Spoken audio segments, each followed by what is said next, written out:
All right. What is going on, everybody? And welcome on into a brand new edition of the Cinema Lords podcast.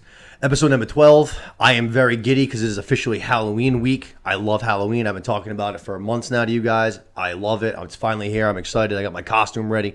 I got my Halloween party this weekend. That's all ready to go. I got all my candy ready to hand out to the kiddies on Monday. I'm ready to go. I'm hyped up. And not just that, I also had another Champions League game today. We only needed a draw to solidify a placing atop the group. And sure enough, it's exactly what we did. We got a draw on the road in Dortmund. Tough place to play, tough team to play, but we came away with the draw. We move onwards. And now it's time to just chill out with my boys and have a nice little podcast. We got a couple shows to continue discussing this week. We got our finale for House of the Dragon, so that's exciting to talk about. Always fun to talk finales. And then for the first time on this regular weekly podcast that we've been doing, no special edition, the first time we're going to cover here on the show, we're going to be covering Andor, episode 7 of Andor. Yeah. So we got 2 shows still to cover, even though Rings of Power and She-Hulk wrapped it up. And we got some other things that we're going to dive into, too, off the top, now that we have a little bit more time. Some more recommendations, a little bit more news, some trailer talk. So we have a lot to get into today. But before we do it, let's go around the horn. On the ones and twos, the utility man himself. You guys know him very well at this point. He's been a regular part of the show every single time now for the last, I don't even know how many. I can't remember the last time you didn't do one with me. But it's Mr. Seth Rogers, ladies and gentlemen. How we doing, Mitch? Hey, fellas. What's going on? How we doing today? Yeah, I'm excited for this one. Nice to have, not to say I didn't like the 3-episode rundown, but I think it's nice to a little change of pace for this one. A little bit more general discussion. Got some things to talk about. So, yeah, as always, let's get into it. We do. And then back with us to talk the Game of Thrones finale, The House of the Dragon, our aficionado of Westeros, Mr. Luke Klein. And what's going on, baby? Doing good. Got a big episode today. End of a era for a little bit with House of the Dragon ending. But but like Mitch said, get some primetime coverage for Andor and a lot to go over. Yeah. Andor's going to be getting the solo treatment after this week, baby. It's going to be getting all the attention, which, it's a great show, so I'm not going to lie. It deserves the attention. I think that it's going to start getting, now that these other shows have ended, I think Andor's actually going to start getting a little bit more talked about. I think there's going to be more word of mouth, you know what I mean, spreading it out, saying this one's actually good. Check it out. But before we get there, right off the top, I want to remind everybody that we're going to be doing our special Halloween podcast this week. Like we've mentioned, I think it's definitely going to be something that you should tune in for on the YouTube. It's going to be a lot of funny visuals. Sure. It should be funny. Yeah, it's going to be a good time. We're going to be recording that on Friday night, and I'm going to be posting it first thing Saturday morning. So it'll be up for the weekend. You'll have it Saturday, you'll have it Sunday, and then Halloween's Monday before Halloween actually starts getting going. It'll be a great thing to toss on and kill some time any one of those 3 days. But I'm really looking forward to that. Should burn CDs, give it out to the kids on Halloween. By the way, take. I like that. CD. Burn it on some DVDs. Yo, check this out. Watch it with your parents. They'll love it. But Mitch will be back here again. Like I said, can't get rid of the kid. He's here all the time now. But me, him, and Los will be here Friday night. I can't wait. It's gonna be a blast. I think it's gonna be a real good time. But first things first, let's start now. Let's get into our topics. Yeah, I'm actually going to start the show today a little differently. I got some things that I've been watching that I wanted to just talk about real quick off the top. So basically, I guess my recommendations real quick, you know what I'm saying? And then we'll dive into our trailers and some news and stuff like that. We'll just throw this in first. The first one is something that fits the spooky time. I mentioned it to both of you guys last week on Netflix. 7 episodes long. Based on, somewhat true events and stuff. I'm sure there was some dramatization added to it. But was The Watcher, which I liked a lot. Like I said, based on true events, basically this couple that lives in New York. They have 2 kids.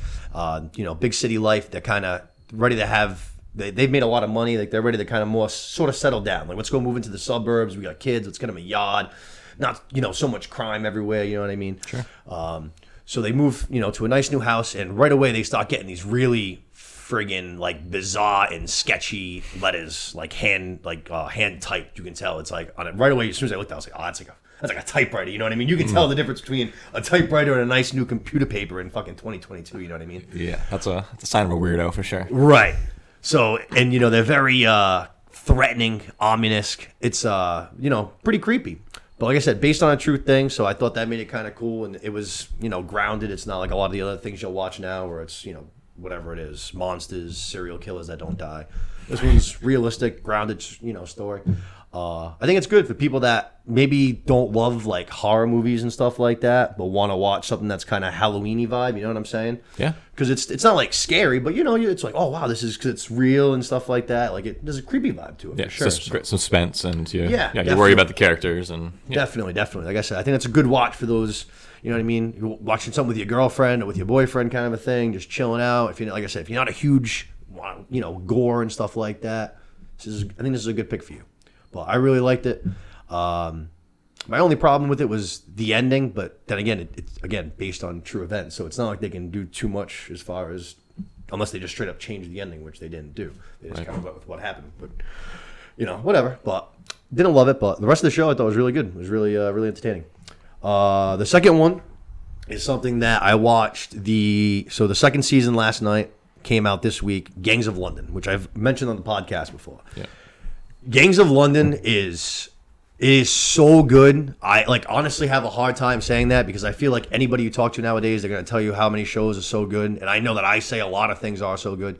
This show is like next level fucking good. Damn. It's like if Peaky Blinders and then The Sopranos met and had a baby, and then that baby met John Wick, and then they had a baby. This is what this show is. Yeah. The friggin' high praise. Oh man, yeah. If two babies met, it's awesome, dude. Like you'll have almost. So the first season already, like I said, it came out. The second season just dropped. We watched the first 4 episodes last night. There is no singular episode where like nothing happens. Like there is always at least 1 or 2 just like crazy ass fucking action sequences, and these action sequences are like not cheap. They're like, you can tell they're like the John Wick action scenes. You can tell it's like one long shot for a long time. They're going through this whole, whatever it is, a bar or a hotel room or whatever the hell it is. You know what I mean? Cool. And twists and turns. It is, like I said, we started watching the first 4 episodes of season 2 last night. And it's been a while since we watched season 1 when it aired. Like, I don't know, probably like a year and a half ago. So it's been a little while. And like right away, I was just like, oh my God, like I forgot how good this show is. I was like, this show is fucking crazy, man.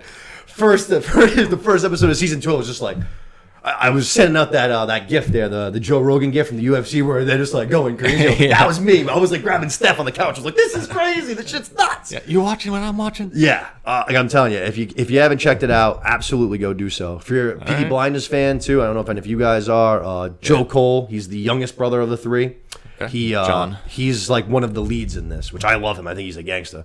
Cool. Yeah, John. He's in a movie too. I think I saw it on Netflix where he's in some like jail in say like fucking Thailand or something like that, and he's like shitty prison. He just has to like fight his way literally out like in like jailhouse fights. Damn. It was awesome. I do like him a lot in Peaky Blinders, but that's all I've seen him in. He was my favorite character, I think, pretty much in that show. Obviously, like Tommy's awesome. I do love Tommy fucking Shelby. Oh my God, there, my boy, friggin' Bane. Tom Hardy's character. Tom Hardy's character. Thank you. Tom Hardy's character in that show is amazing. Yeah. Peter Baelish is in it too. Awesome. Yeah. I think there's a few Game of Thrones people in that one. Yep. And Anya Taylor-Joy near the end. That's right. Yeah, she pops in. The kid from Animal Kingdom, he came in. He was in there for a while. That's what I was thinking. That's not the same person. No. Joe Cole's so Joe Cole and the kid from Animal Kingdom, maybe for 1 season on the show together. I think maybe 1 season. But the Animal Kingdom kid doesn't come in till like 4, and I think that's how many Joe Cole's in for. But those are both awesome. I might dive into episode 5 later on tonight. Got a lot of things I want to watch. The other recommendation I got that I didn't just watch, but I actually mentioned it on the podcast because I went and saw it in the theaters. But I figured I'd let everybody know because I just saw it when I was tossing on Game of Thrones or House of the Dragon just now for my rewatch. I noticed that Barbarian is available on HBO for those of you guys that had HBO. I mentioned Barbarian. That's one of the movies I went and checked out in the theater by myself recently, and it was awesome. Hard for a horror movie to be really, really good nowadays, in my opinion, but this one knocked my socks right off. I thought it was fucking amazing. I can't wait to watch it again. So I'm probably going to dive into that at some point this weekend, but I saw it was on HBO, and I got excited. I was like, hell yeah, let's go, baby. Love that. But go check that out if you have HBO. It was awesome. Total sleight of hand. Don't just watch the trailer and don't do anything else. Don't look at anything. Just if you're gonna, you know what I mean. Is it like crazy scary? Like my girlfriend doesn't love like super scary. I'm not gonna. First off, the fact that I was watching it in the movie theater with basically myself, there was one other guy in there with me, and he was like 3 rows ahead, so I was virtually completely alone. Sure. I think did add a little bit to it. But I definitely think that it was pretty creepy. It was pretty friggin' creepy. Yeah.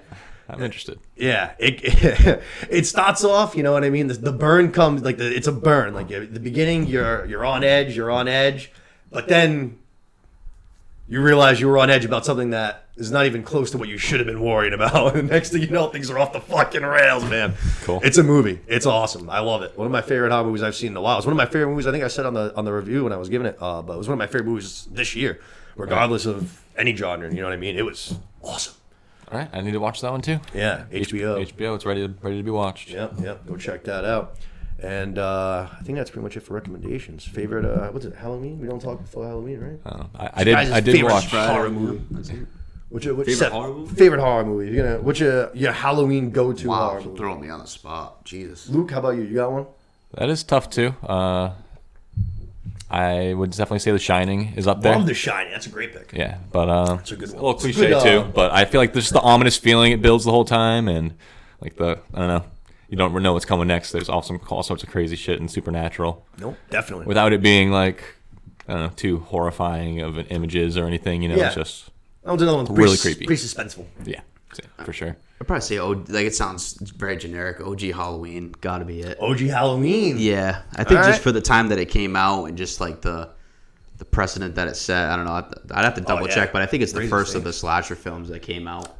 Pretty much between him, Freddy, and Jason. Oh, it was the first one of those three. Yeah. Yeah. That's so sure. I don't know. I just think the like 2 years precedent that it set, and at least we'll talk about it more on Friday. But I'll explain how much I enjoy it. But oh yeah, we definitely will. I love it. Have you seen Hereditary? I have a couple times. I think that one was really good too. I really liked Hereditary. Hereditary. Creepy. Hereditary also comes in here saying it's a horror movie, and let me tell you, the first hour of that movie is not horror; it's straight fucking depression. And what it does is it takes your guard down. Because next thing you know, while you're enjoying the story, it's super depressing. So next thing you know, you almost forget you're watching a horror movie, and now you just feel sad and you're like emotional. And the next thing you know, your guard's down, and then they bring in the scares and the hour mark, and you're just like, you're freaking out. Yeah, you get that. I can see what you mean, getting caught off guard, and they don't hold back once it starts getting supernatural. It's like that first hour, man, is just like pretty sad. Yeah, it's like I said, it almost beats you down watching it. Like, I thought you were watching something scary. When's it gonna get scary? I'm just sad right now. I want to cry. I know. But then it hits you, man, and it hits hard.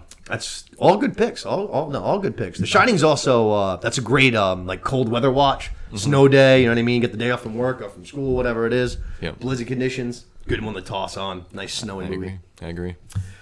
Stephen King's got quite a few of those. For sure. Famously hates that movie.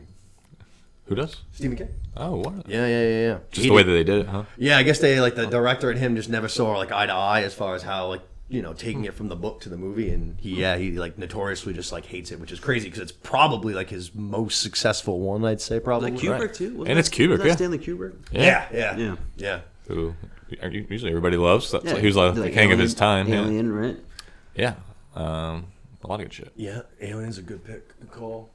If I had to pick my go-to, honestly, it's probably the original Scream for me. I've seen that movie a trillion times. I love Scream. My newest one that I was late to the game on that I now watch like at least once a year, sometimes twice a year, is Trick or Treat. I fucking love that movie, man. I fucking love that movie, dude. It's like it's literally me in a movie. It's not like it's like 15 stories. Have you ever seen it? I don't think so. It's like 15 small. They're not 15. It's like 5 or 6 little stories, all taking place on the same Halloween night, and then they all kind of like converge together. I like that. But it's like wildly bloody and wildly funny and wildly goofy, which is basically like what I love. It's exactly my kind of movie. It's me if I made a movie. All right. But I love it. So actually, there you go. There's a whole bunch of free recommendations. Sweet. From there, let's go and talk some news and some trailers. First thing I got down, Seth mentioned Black Adam last week. Black Adam, while not doing great with critics, is killing it amongst the communists. Yeah. The yous and me's, the me's and yous. Doing wicked good. Testing at 90% on audience scores, which, I mean, that's really friggin' high. It's higher than the last couple of Marvel movies have done. You see the bigger news, too, today from a bigger landscape for DC movies? No. They gave James Gunn the key to the kingdom. No, they fucking did not. Yeah. You're joking. No, they basically said, like I said, James Gunn, here you go. Here's the DC universe. Are you serious? Make it. Yeah.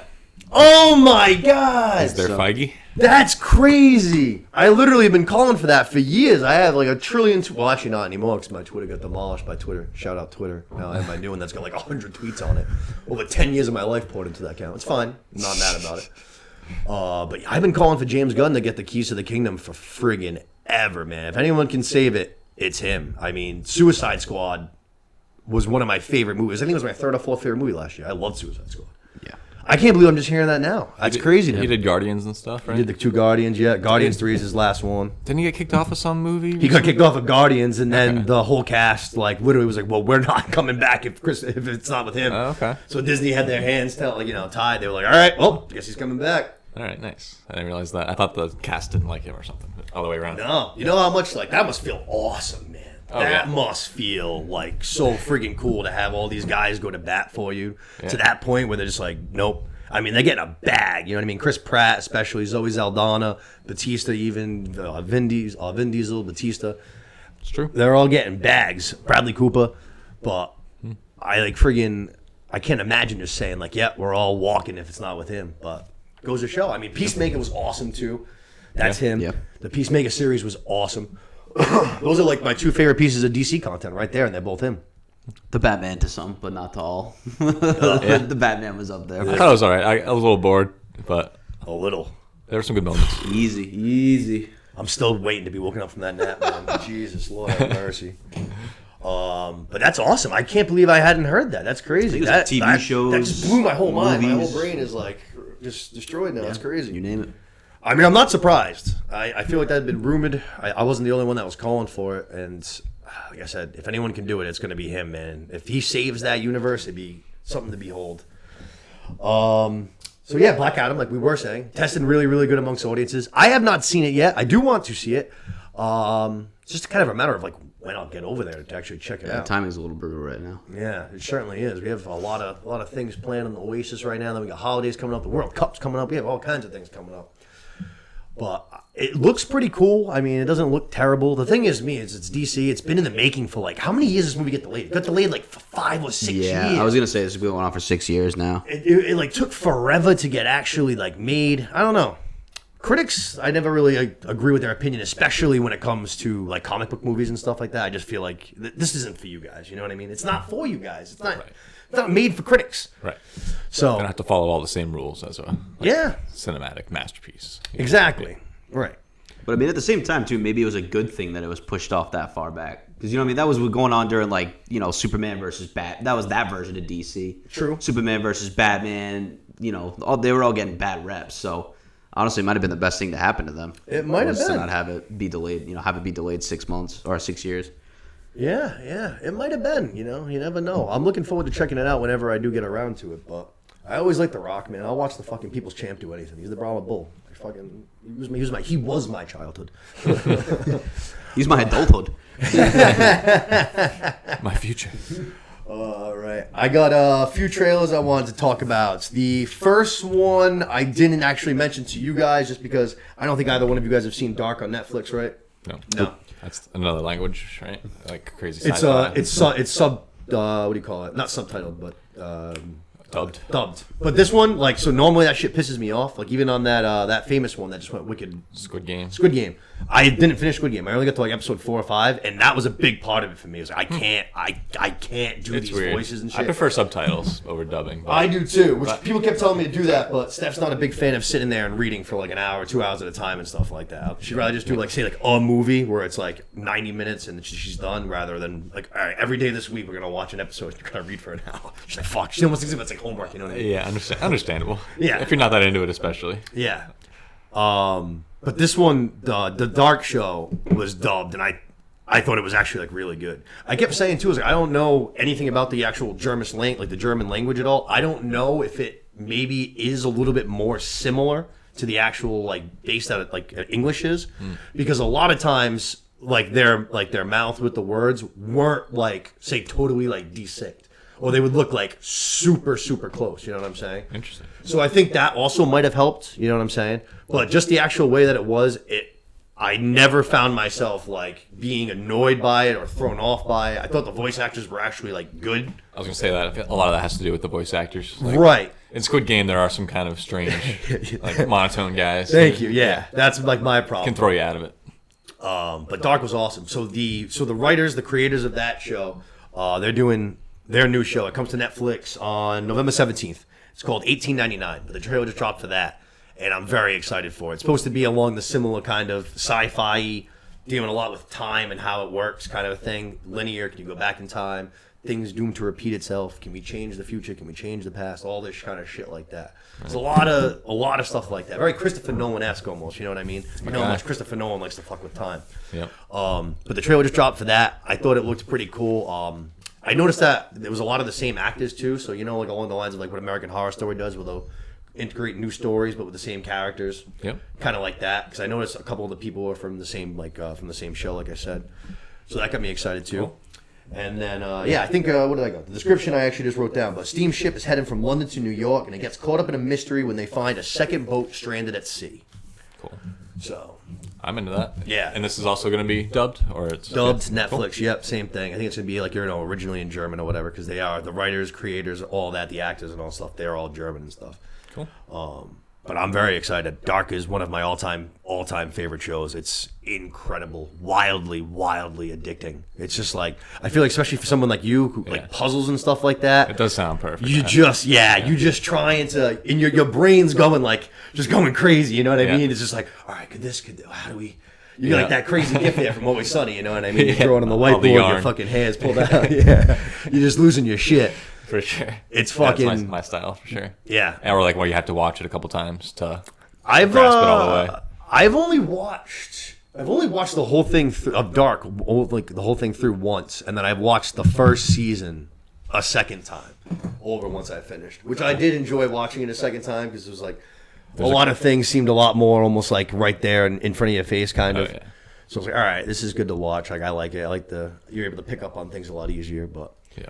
It's a wildly fun show. Cool. Wildly fun. But that's coming, like I said, November 17th. This other show is not related to Dark? No, it's supposed to just be its own separate thing as far as I know. I'll watch this when it comes out, and then hopefully that'll get me interested in Dark. I like it. That's the plan. There you go. Let's do it.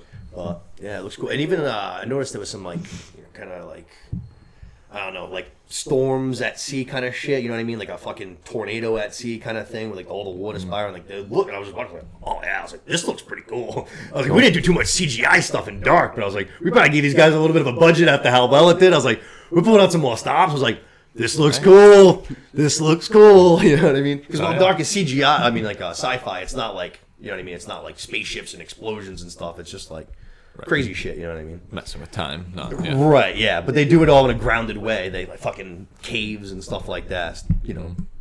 So it's not, like I said, it's not all the CGI cost, but it seems like they get a little bit moony from this success of that show because people love it, man. People love it. It's a great thing about Netflix. A lot of unique projects getting some good funding. Mm-hmm. They miss on a lot of stuff, but they make some really cool shit too. Yeah. I mean, they can't hit on everything. Not everything is going to be for everybody. You know what I mean? You just scroll to what you like. But there's so much Netflix stuff that people say that all the time, that they think that Netflix has been like going like downhill from what it used to be. And I was just like, what are you talking about? I was like, I literally don't even understand what you're saying. I was like, from when they used to like mail you DVDs. I was like, what are you talking about? I think it's just because they don't have stuff from back in the day. You know what I mean? I think they're coming out with a lot more original stuff. Yeah, they are doing a lot more original. Like The Office was on there and stuff. Yeah. You know. Well, that happened because of Peacock, obviously. Yeah. NBC owns The Office, so obviously they're going to use their own. I think that's people's philosophy is going downhill because they're not having shows from old school stuff. The 2000s you could be right. Anymore. Yeah. So you got freaking Stranger Things, you got freaking Cobra Kai, there's so many bangers. Yeah, Peaky Blinders. Yep. All of the whole Mike Flanagan universe, which is all those shows that I've been talking about in this show, The Haunting of Hill House, The Haunting of Bly Manor, Midnight Mass, Midnight Club, all bangers. Yeah. All bangers. Yeah, a million good shows. Yeah, lots of it. And that is part of it, is that all these other companies are getting their own streaming services and taking a lot of their own content back, and so that's what it's kind of reduced to, is whoever can continue to make the best stuff. We're literally just going back to cable. We're just literally we went channels. forward to just go backwards. Now we're just going to end up playing cable bills again, basically. Yeah, they don't have 30 channels anymore. We have 30 apps. Yeah, exactly. And you're paying for each one individually, so it's going to end up being the same thing. Exactly.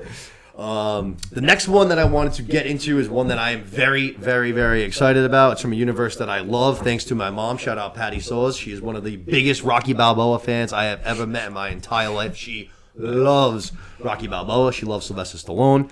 So she got me into those Rocky movies when I was real young. I've been watching those things since I've had brain function, I feel like. I didn't know that about her. That's awesome. That's a good series to choose to hang on to. I like Definitely. It. Yeah. She loves a lot of the good. My mom's got some pretty damn good taste, if I say so myself. As far way better than my fucking dad's, man. Oh my god, dude.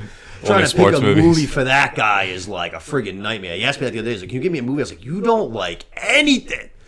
Which actually, they ended up watching one that I kept telling them to, and I didn't even think of it yesterday, which was Elvis, and they really liked it. So I was like, I told you, Elvis was bomb. Check it out. Elvis was really good, man. The fucking performances in that movie were awesome. And the kid that played Elvis, Austin Butler, was friggin' fantastic, too. He's coming to Dune 2. For that. Dune 2 is going to be amazing. That will be so good. But back to where we were.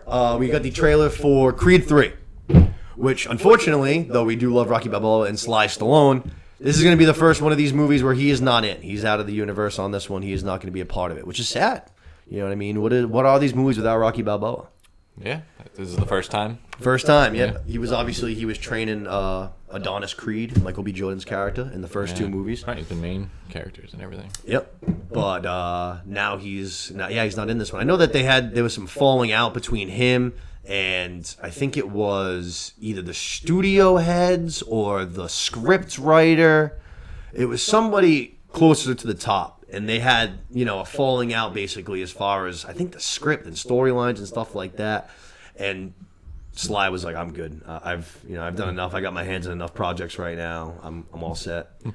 Which is sad. Which that kind of threw me off guard actually when this trailer dropped. I was a little bit nervous in that sense. It was like, oh shit, like Rocky without what's Creed without Rocky? Creed, Right. But this trailer looked sick. It did look really good. I got wicked excited right away. This movie was supposed to come out this fall. I think it was supposed to come out like November. Might have been November 3rd. Don't quote me on that. But it, ended up getting pushed back a little bit, and I think that they just did it basically to like clean up little things. It seemed like not like. There wasn't like any like big. I don't think there was any too big like reshoots or anything like that. I think they was kind of just taking a little bit more time in post production than they expected, so they pushed.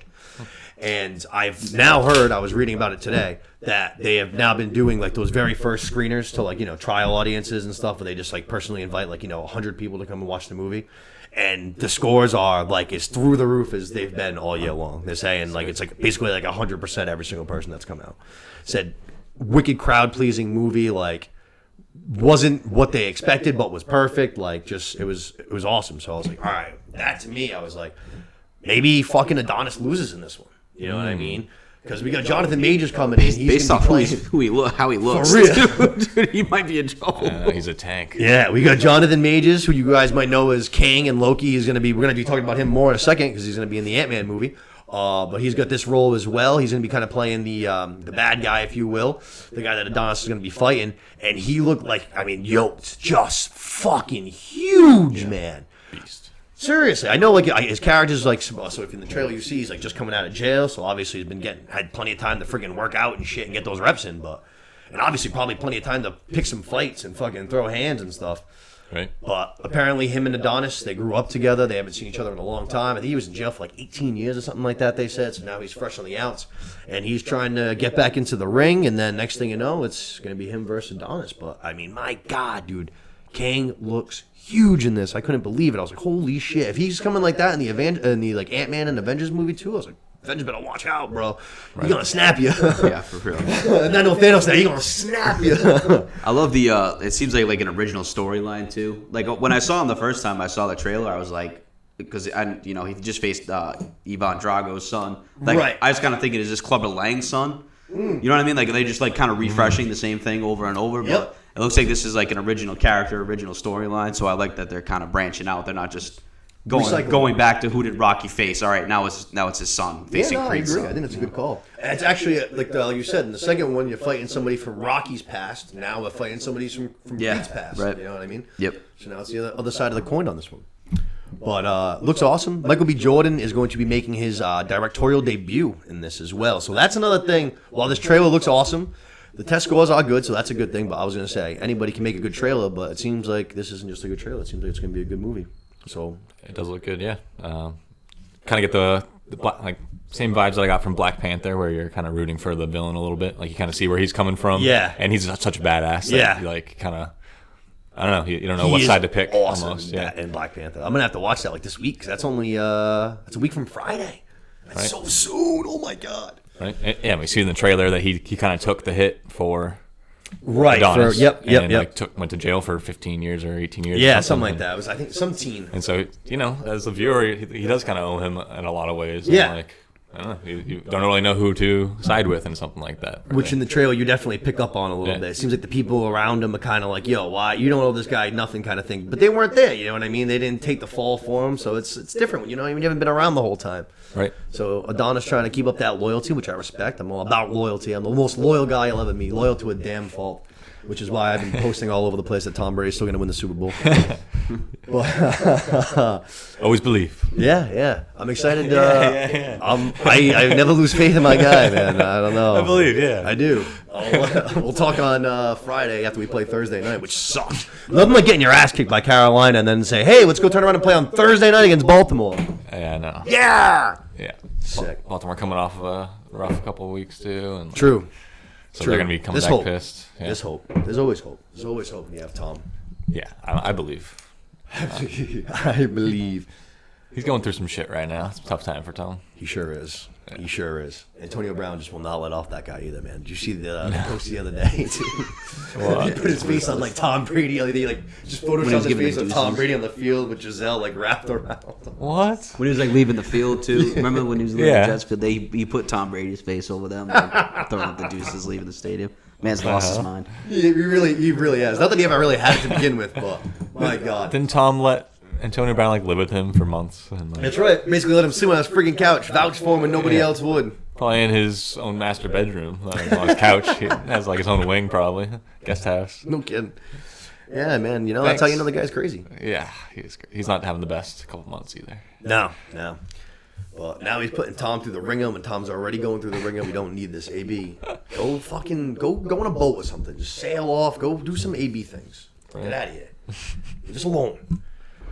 But yeah, so that's Creed 3. That's coming the spring. I didn't actually write down the date, which is unlike me. I almost always do. But that's coming. It's this spring. So be on the lookout for that. I'm very excited. And then, like we just talked about a little bit, the last one is going to be the Ant-Man Quantumania trailer, which just dropped as well. March 3rd, by the way, before we get into that. Oh, March 3rd to Creed 3? Lovely. Thank you, producer. 3-3. See that? Mitts on the ones and twos, ladies and gentlemen. 3-3. There you go. I like that. That's soon, man. That'll be here before you know it. It's like all those people. That's like, see, that's a total opposite. I hear, well, granted, it's only a couple months away, but I hear March 3rd, and I'm like, oh, wow, like, you got holidays, you got the World Cup, you got this show, you got Mandalorian, you got The Last of Us. I'm like, March 3rd's going to be here in friggin' no time. Next thing you know, not the next thing you know, but then you got people like, we have to wait 2 years for the next season of House of the Dragon? It's like, do you really want to rush this shit, people? Are you guys that over what just happened in our lives? All the suffering and loss and anger that we felt, and now we want to just rush out seasons? It's like 2 years is no time at all. 2 years is no time. It'll blink and it'll be over. They haven't even started filming. Like, how are they going to do it? They can't do it faster? Do it faster. They gotta film the whole show. They gotta go through post. They gotta fucking promote. What do you mean? 2 years is nothing. Preach. I'd rather them take fucking 3 or 4 years and make a damn good fucking show. Don't make it end so bad, and then we won't have to want it to ruch back. But we'll save that. We'll save that for bang, later. Bang, bang. We'll save it for later. Yeah, we'll get there. Yeah. The Ant-Man Quantumania trailer. Very different from the one that got leaked a couple of weeks ago from Comic-Con. Definitely very, very different.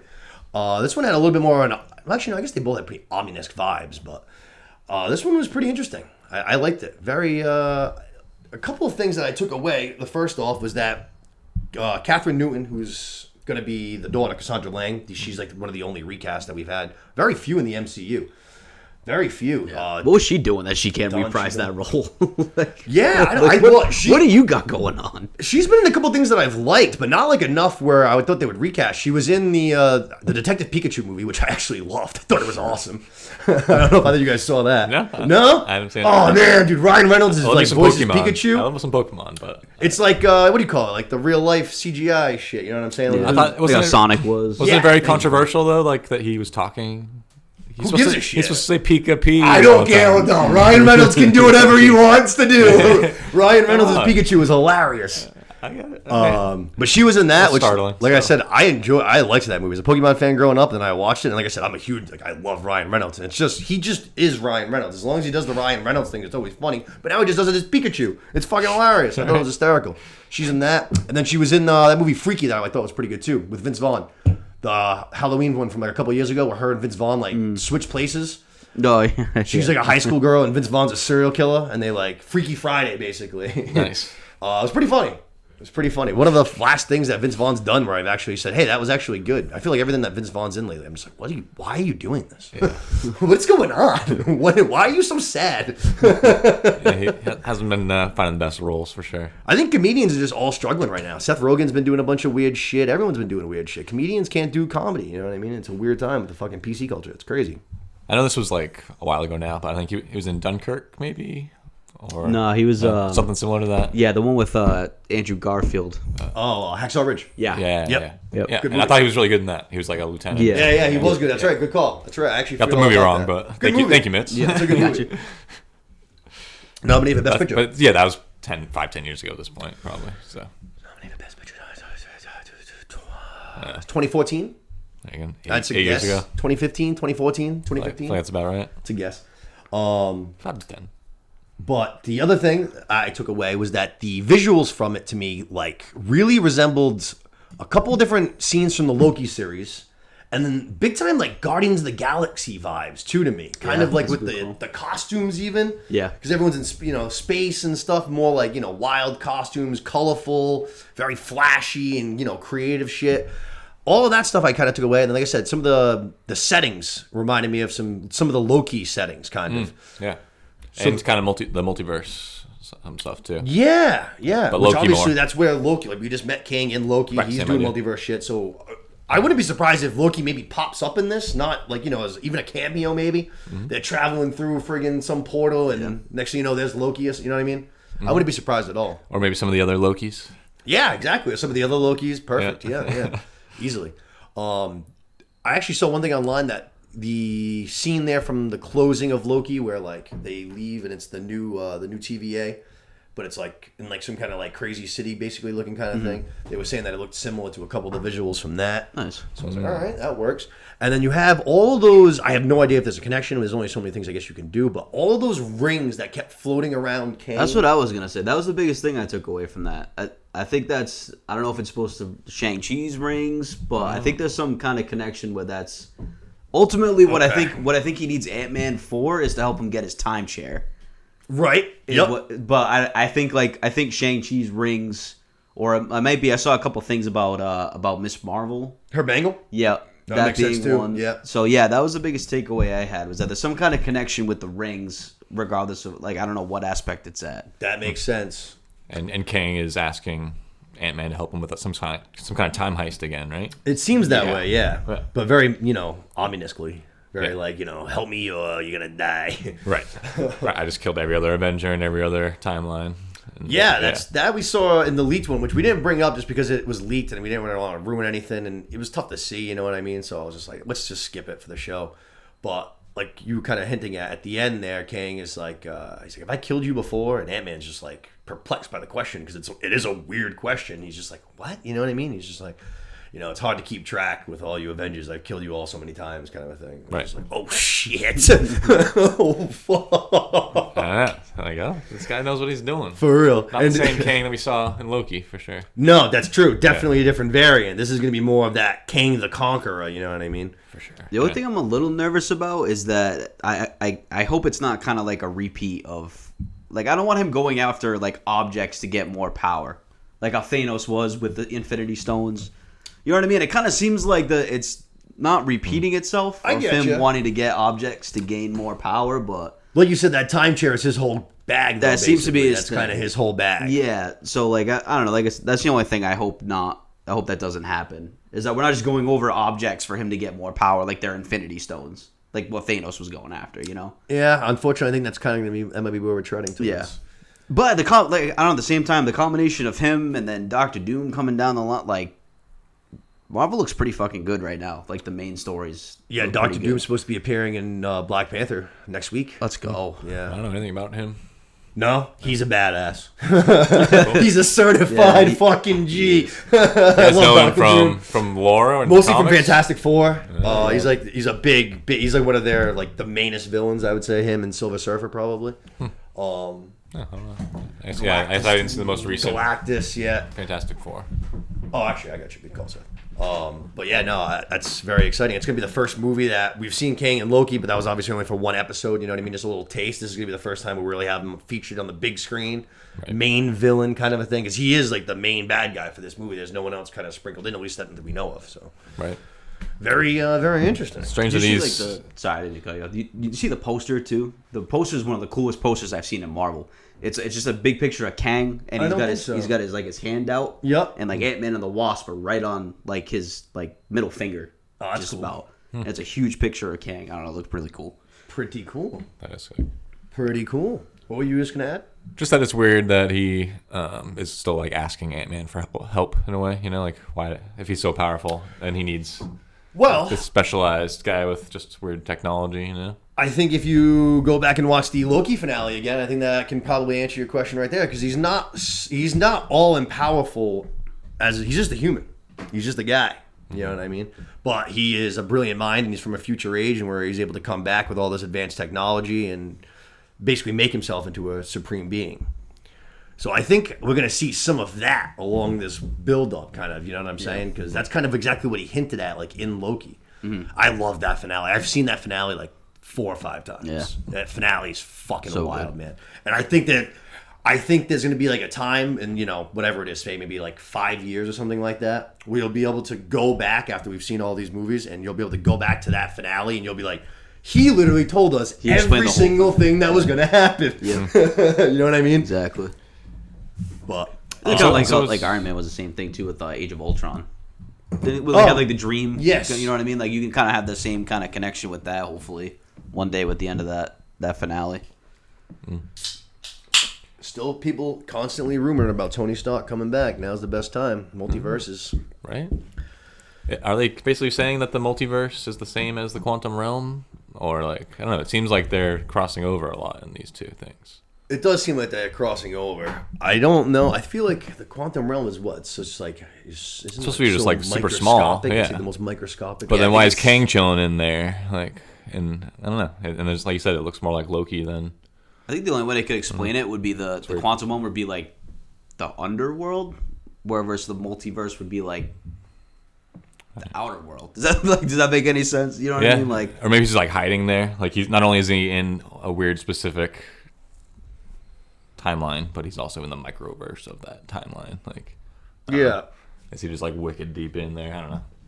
Well, can you We'll even see. like be like in the? You're not like in the multiverse though. Like the multiverse isn't the multiverse is like a term for like the multiply of universes. You know what I'm saying? It's just Yeah. like the multiverse isn't like a Right. universe. It means that there is now a break like and the there's timeline trillions. of- Right. There's exactly. It's We just- went from timeline to timelines. Right. It's just strange the similarities between the two. Yeah. I don't know. Right. I'll see if they cross it over somehow, if they're connected. Yeah, I'm sure we will. Because I mean, I guess wouldn't that just mean like there are multiple quantum realms? You would think. Right. Yeah. It's gonna be a fucking another whiteboard scenario. Yeah. But definitely looks pretty cool. I'm excited to see it. That's coming fucking quick too. That's what, January, right? January, February. I thought it was February. February. That's the next one after Black Panther though. It's going to be kicking off Phase 5. Yep. That's the next project we have after Black Panther. We don't have anything. Oh, actually, that's not true. We got the frigging Guardians of the Galaxy Christmas special, baby. Yeah. Can't wait for that. Yep. Definitely gonna be a comedy-based thing, probably, right? Yeah, James Gunn said that like it's gonna be good. He said it's gonna basically just said it's gonna be a good thing. You guys are gonna like it, but it's supposed to basically tie from like 2 to 3, basically like kind of perfectly, like kind of fill a little gap if there was gonna be say any kind of a time jump. Cool. This would just fill that void basically perfectly, and it'll lead off right into Guardians 3. And Pretty that's smart. it. Pretty smart making a Christmas theme thing. Yeah. It'll be just a rewatch every year for every Marvel fan. You know? Exactly, and like Genius. we've been saying, the friggin' short view, the specials. I think that's Just gonna how be the way to go. Werewolf did. Yeah. I think that's gonna be the way to go.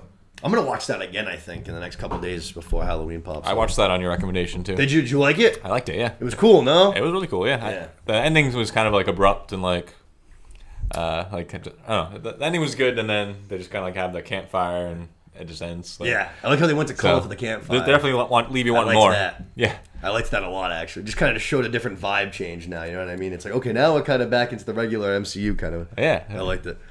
Yeah, I'm interested to see how it connects in any way.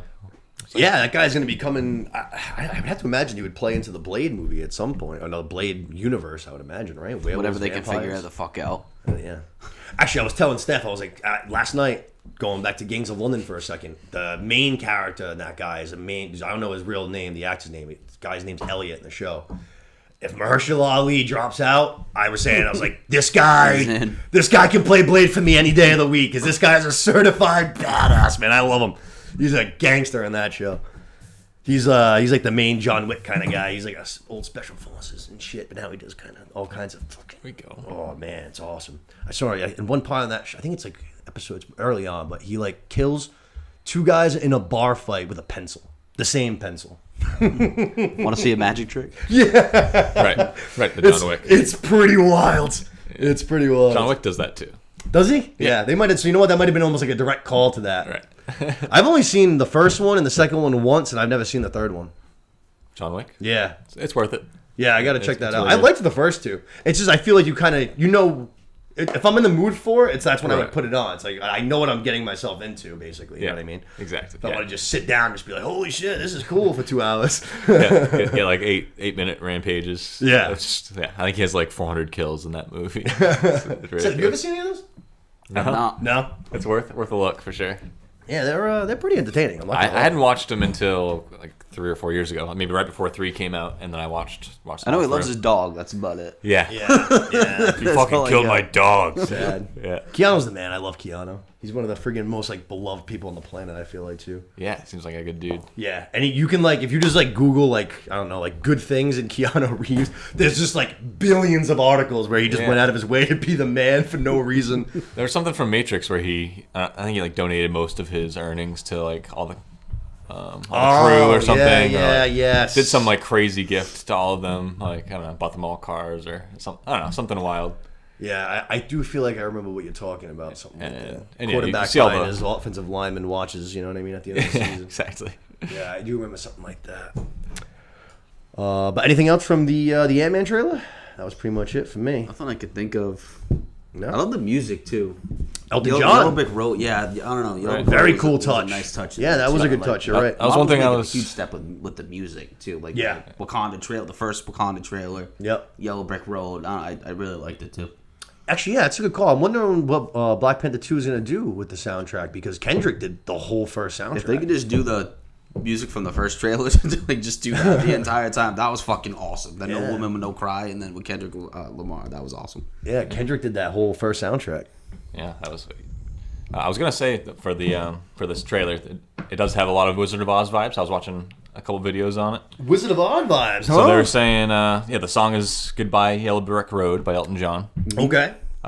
Also in that show Werewolf by Night. Yeah. And it ends with Somewhere Over the Rainbow. Judy Garland singing "Somewhere Over the Rainbow" and it going from like black and white to like That's color right. filling the screen. Yeah, that's right. Yeah. And then also in Loki, Kang was like the literal like man behind the curtain for like the entire TVA, right? He was. Yep. Everybody was a puppet.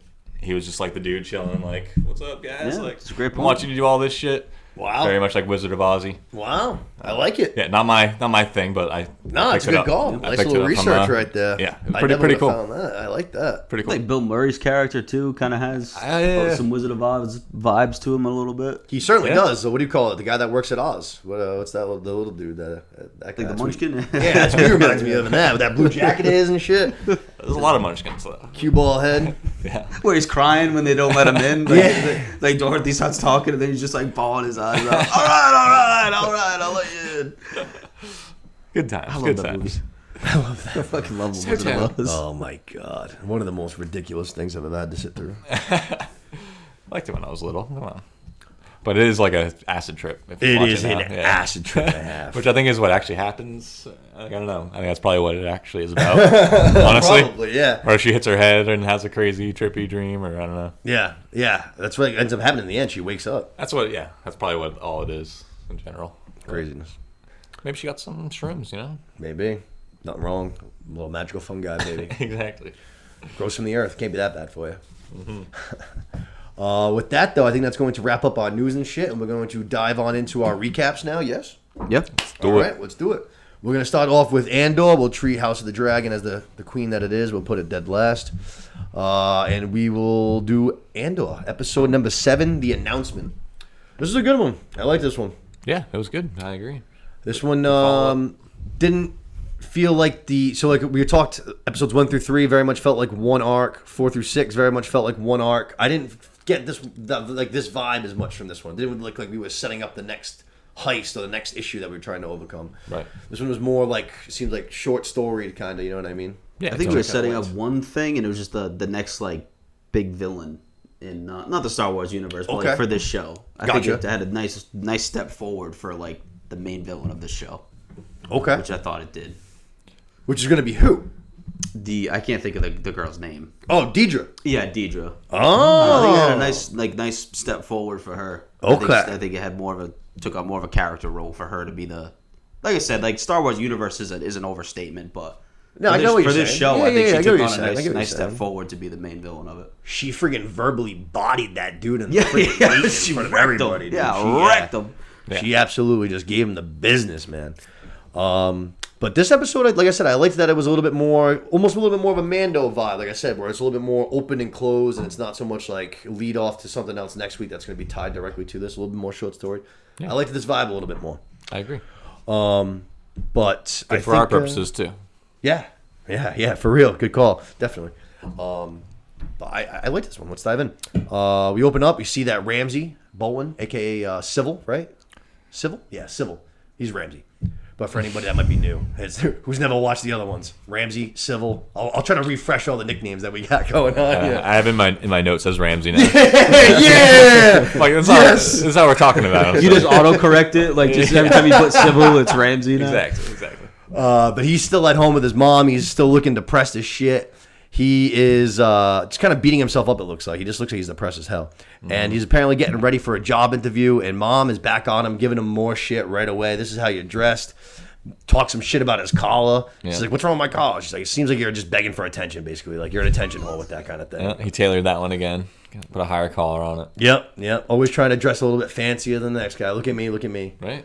But you can tell he's just wants to get out of this fucking house so bad. You can just see it. He's like, this is why I left.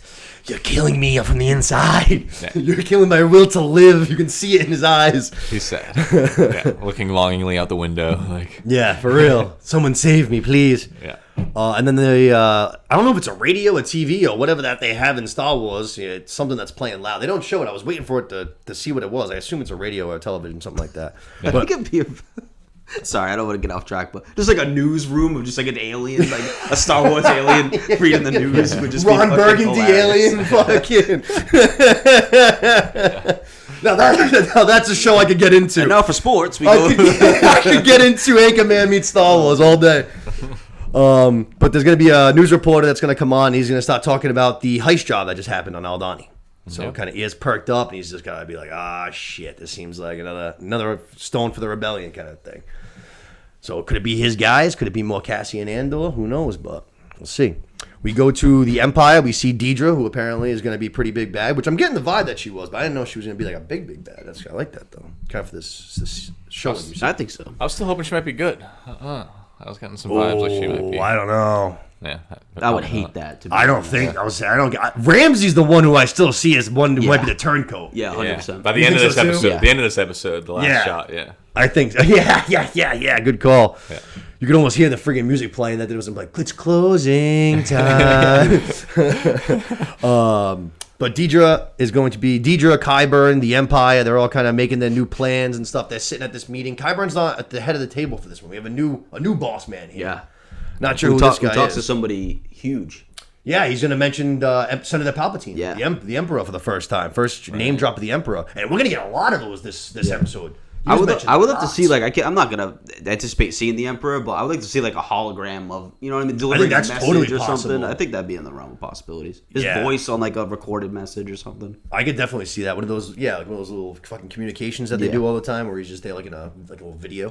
I could see that totally. That'd be a good little Easter egg that fits in. I don't think that they would just name drop him for no reason, and they name drop him a lot, like we said. Oh, yeah. A lot in this episode. But he was basically addressing all these guys, all these Empire head of security guys, and he's kind of like, all right, this was bad. We're going to kind of crack down now. Everything that's, all the punishments, we're going to fucking drive them, like, I think he says, like, 5 times high, you know what I mean? If you're in jail or whatever, you're going to be locked up for 6 months, we'll freaking throw a book at you, 10 years kind of thing. Yeah. We're going to crack down on everything, even small violations, too. Even the smallest things, you're going to get treated real big. And the Empire is basically just saying, we're going to put our fucking foot down. We're going to, like, stomp on this bug before it gets any bigger after this robbery. Right.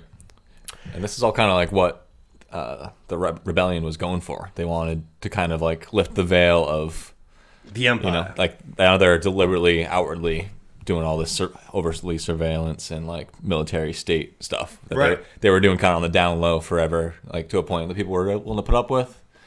And now it's kind of tipped it over the edge, and now like everybody can see what they really are. Definitely. Yeah. I also thought it was interesting that, like, they were saying that they were basically just going to make it, like, super easy for anybody to just, like, call in, like, troops and shit like that. He was basically just, like, whatever clearance, like any clearance that you might need, you know what I mean? If you need to call in troops or you need to get in a security clearance, it's like, we're just going to waive all of those. Yeah. It's just, like, so any Joe Schmo can just, like, call in, like, hey, Darth Vader, we need you over here. You know what I mean? Yeah. Bringing the specialist. For real. I'm just like, we can just call in those, like, friggin', what are those super droids there from the Mandalorian? Those guys are badass there. The Doc Troopers there. Yeah, the Doc Troopers. Yeah. Friggin' Joe Schmo at his desk, doesn't need any security clearance, just calls in the big boys, like, hey, I got a problem wife at home. I need some... But that scene's going to kind of close out, and then we're actually going to kind of see what Deidre was kind of... Actually, what you just kind of mentioned it now that you say that. Deidre is going to be talking to her assistant that we kind of saw a couple times last week. Yeah. And she's going to basically say what you just said, like, kind of, this is dumb. Like, this isn't what we should be doing. This is what the rebellion wants. It's exactly this. Right. So he's kind of like, what do you think that we should have done? She said, we should have treated it like an announcement, which I didn't totally understand right away, but I did notice it was the title for the episode. Yeah. But...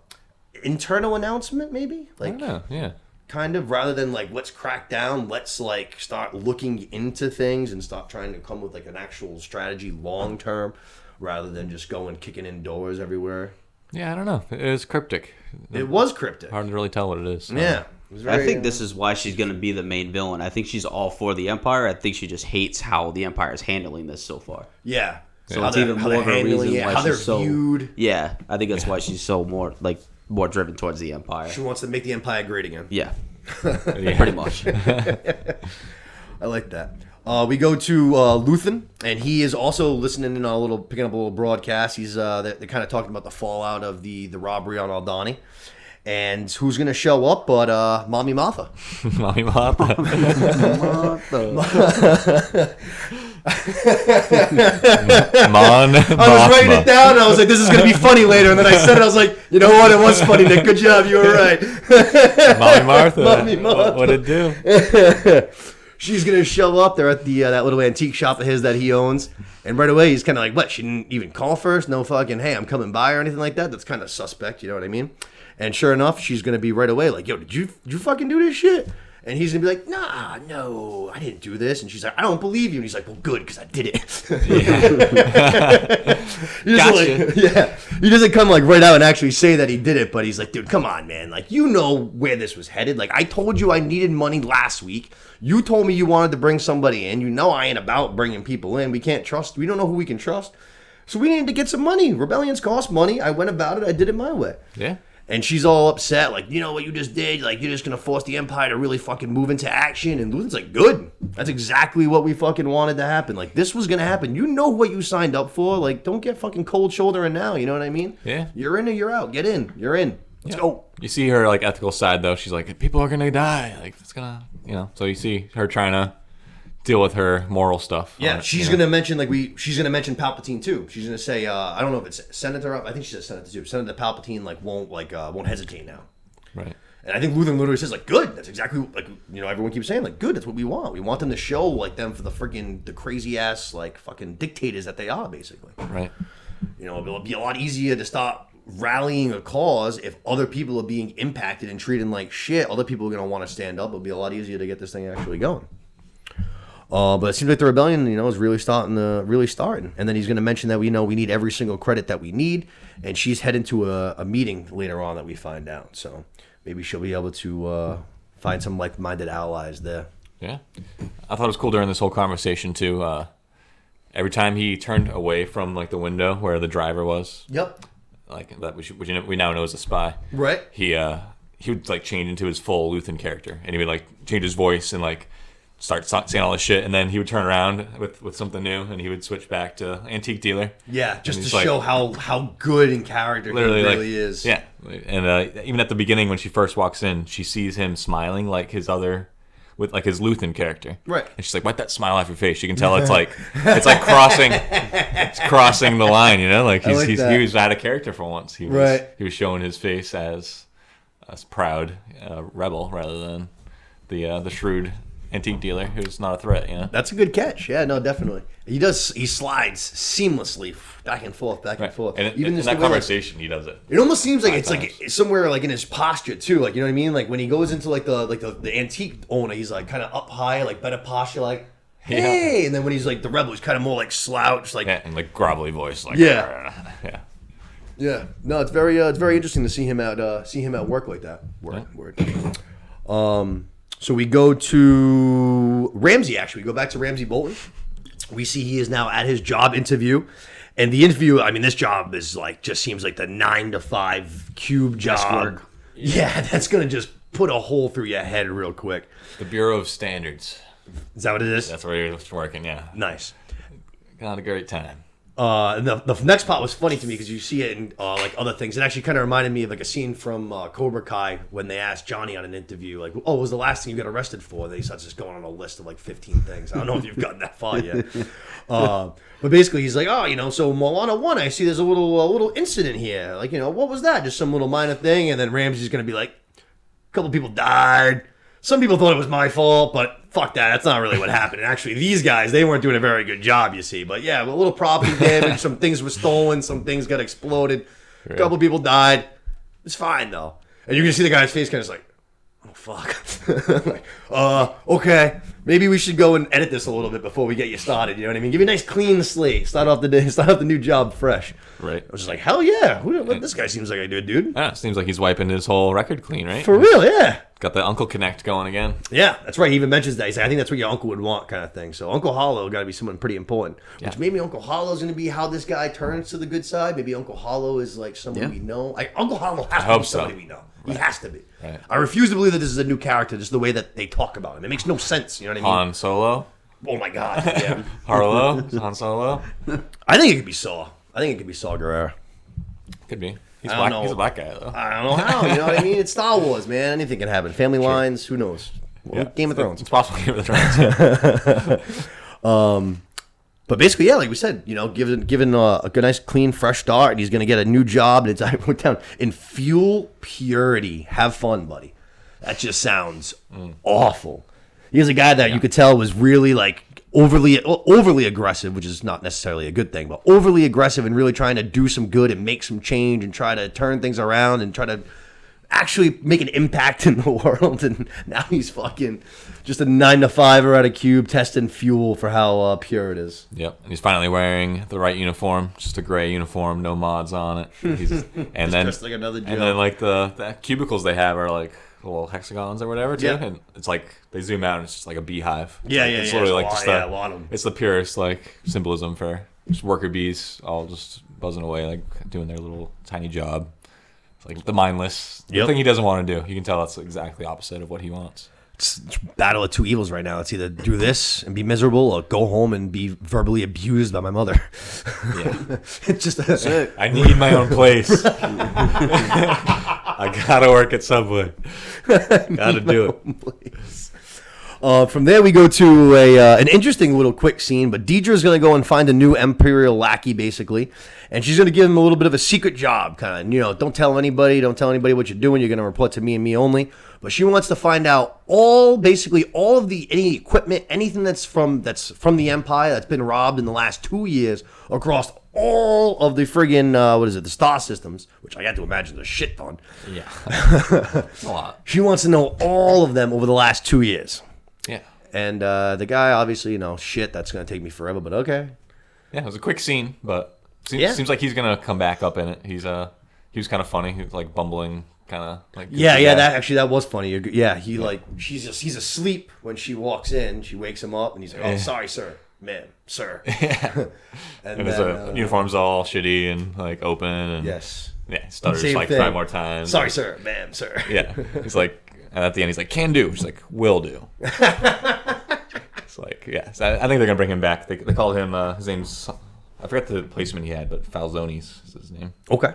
Like Private Falzonis or something. And yeah, it's kind of, we get the sense Deidre, she was told to kind of focus more on her job kind of last episode by Qyburn, basically said that, she's good at her job. Just kind of focus on what we're giving you. But it seems like she's still like, yeah, I got all that taken care of. I'm still working extra hours. Something's up here. You know what I mean? I know it. I'm going to figure it out. And he did say that too, though. Like, if you have real evidence, bring it back. Right. So that's what she's looking for, I guess. But yeah. And then we're going to go to a cool scene that I liked. We're going to meet a new character. I don't know if either of you guys can shine any light on her. I have no idea who she was. But we see that this new woman, hooded and robed, kind of looking almost a little bit like Melisandre. Yeah. I just got her name. I don't know who she is. But Clea. Clea? Yeah. So she's going to make her way across whatever planet she's just landed on. She's in this little city environment. Seems pretty popular. There's a lot of people walking around and shit.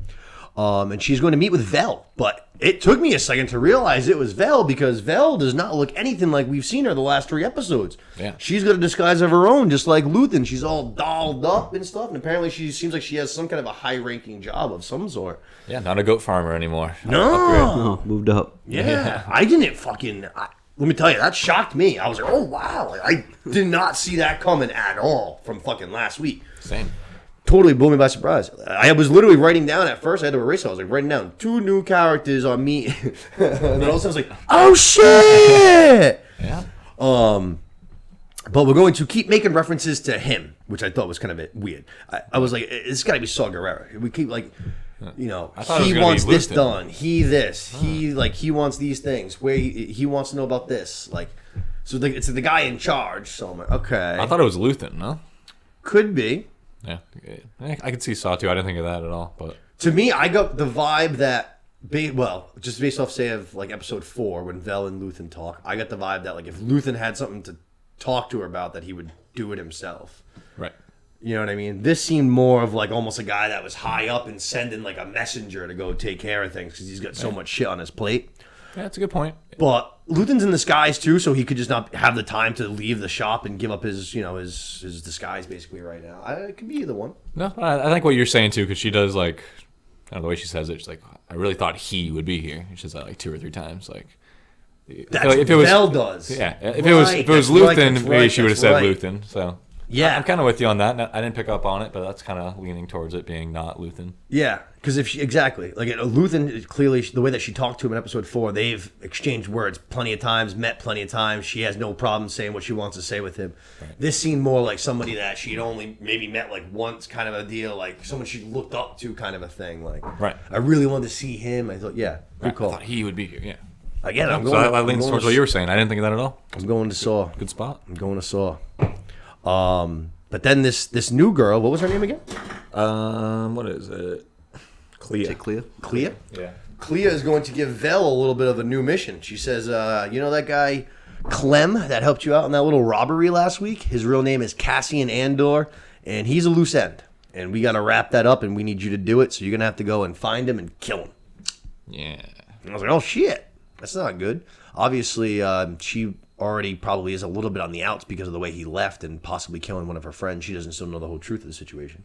Mm-hmm. Which actually he got brought up. Skeen got brought up, and she said, that's one of the things that she mentioned. She said he didn't trust Skeen either, so that's one less problem that we have to take care of. Right. She's almost like admitting that he was an issue. Yeah. Like, so whoever this guy is, he was on the Skeen too. This guy in charge is. Yeah. I don't know. I really thought it was Luthen the whole time. I didn't even think about it till 30 seconds ago. So I don't know. Seth, what'd you think? What did you Luthen, Saul, someone we don't know, a new guy entirely? Probably Saul. So, I would say if I had to. I mean, it's just a matter of when. I mean, they talk about right. So with all these connections, he's got to be coming sometime. Somebody, yeah. I mean, they do talk about Luthen by name later in the conversation. Ooh, yeah, sorry. We know what we got to rule. We almost had to rule Luthen out of this thing. So, okay. I thought it was like continuing talking about him. But yeah. But think about how many times they said him and he before. Right. Like and she says we can't have, like the reason she says to kill Cassian is we can't have him walking around with Luthen in his head.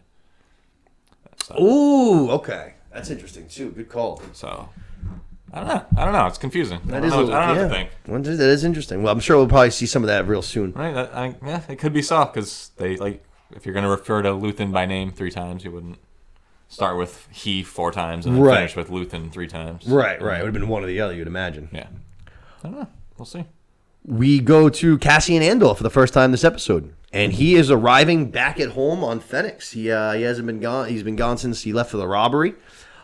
He killed a couple of stormtroopers, and he's back. He wakes up his mom in the middle of the night, basically trying to sneak in. He's like, "Yo, since when do we start fucking locking doors around here?"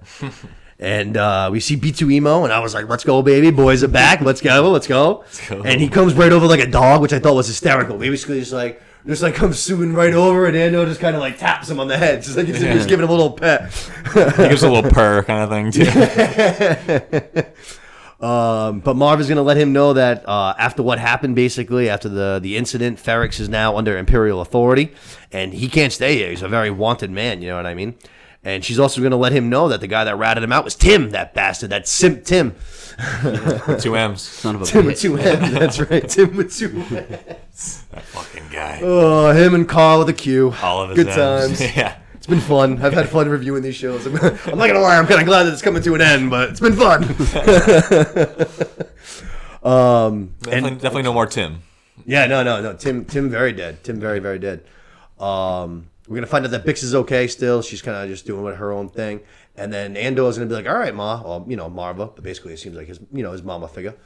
He's going to be like, hey, I finally got lucky. I finally scored. I got a whole bunch of credits here. Me and you, let's get the hell out of here. B2 Emo, too. We're heading out. We're going to go on a ship. We can go anywhere we want, away from the Empire, live somewhere nice for the rest of our days. Marva just, doesn't say yes or no, but she just kind of seems like on the fence about it. Just like, oh, yeah, okay, sounds like a good plan. Yeah, exactly. Yeah, her. Yeah. Just like, yeah. Weird. Yeah. Right away, I was kind of like, this is a little strange. Like, you'd think you'd be excited to get away from the fucking Empire and off this shitty little fucking hole that you're in, you know what I mean? Right. And then she seems kind of relieved when he says, we'll leave tomorrow morning. Yeah. She's like, yeah, that sounds good. Tomorrow morning. Yep. Which is, I think, basically what takes off. He's like, I'm going to go visit Bix. Blah, blah, blah, Bix. Yep. And I'll be back. We'll leave first thing in the morning. B2 was like, first thing in the morning. I love that guy. I'm not so gonna cute. Lie. He is. He's great. We go to Mommy Martha. Mommy Martha. She's at her. She's at her meeting, and she's catching up with this old friend of hers from way back in their olden days back home, Tay Colma. This guy is a senator as well, and Martha's gonna kind of suggest that she needs a little bit of help, and he's gonna kind of about with what, like a personal thing or more of a political thing. She's gonna say political. He's like, maybe it's best that you just don't even tell me about it. She's like, why? He's like, because the Empire basically has been on my shit list. They're getting under my skin, and my political views might not exactly go inside with yours, and it might cause some controversy and a little drama. So let's just stay good friends. You know what I mean? Let's just keep business separated. You know what I mean? And this is news to Mommy Martha's ears. She's like, oh wait, you have a problem with the Empire too? This is perfect. She's like, this whole person you see, this whole reputation I have, this job that I have, what everybody thinks of me, this whole thing, it's a fugazi. It's a fugazi. Right. It's not real. Basically doesn't come right out and say it, but she's like, my views kind of align exactly like your views are. Says she needs some money. Needs to get into her family accounts. This is the person that she clearly hinted at to Luthen a couple of episodes ago that she wanted to bring into the fold. Yep, good call. So she's clearly doing it upon her own. But this guy seems like he's kind of trying to play ball. He's trying to figure out exactly what it is because she's not coming right out and saying it, which is probably a smart move because there's tons of people around. Right. And as she's going to mention, some of them are scumbags like her husband who would be very against this. So we don't want the wrong people to overhear. Right. But she very much implies hey, we're on the same side of this. I'm thinking the same thing as you're thinking. Let's get rid of these guys. I need some help. We'll be in touch.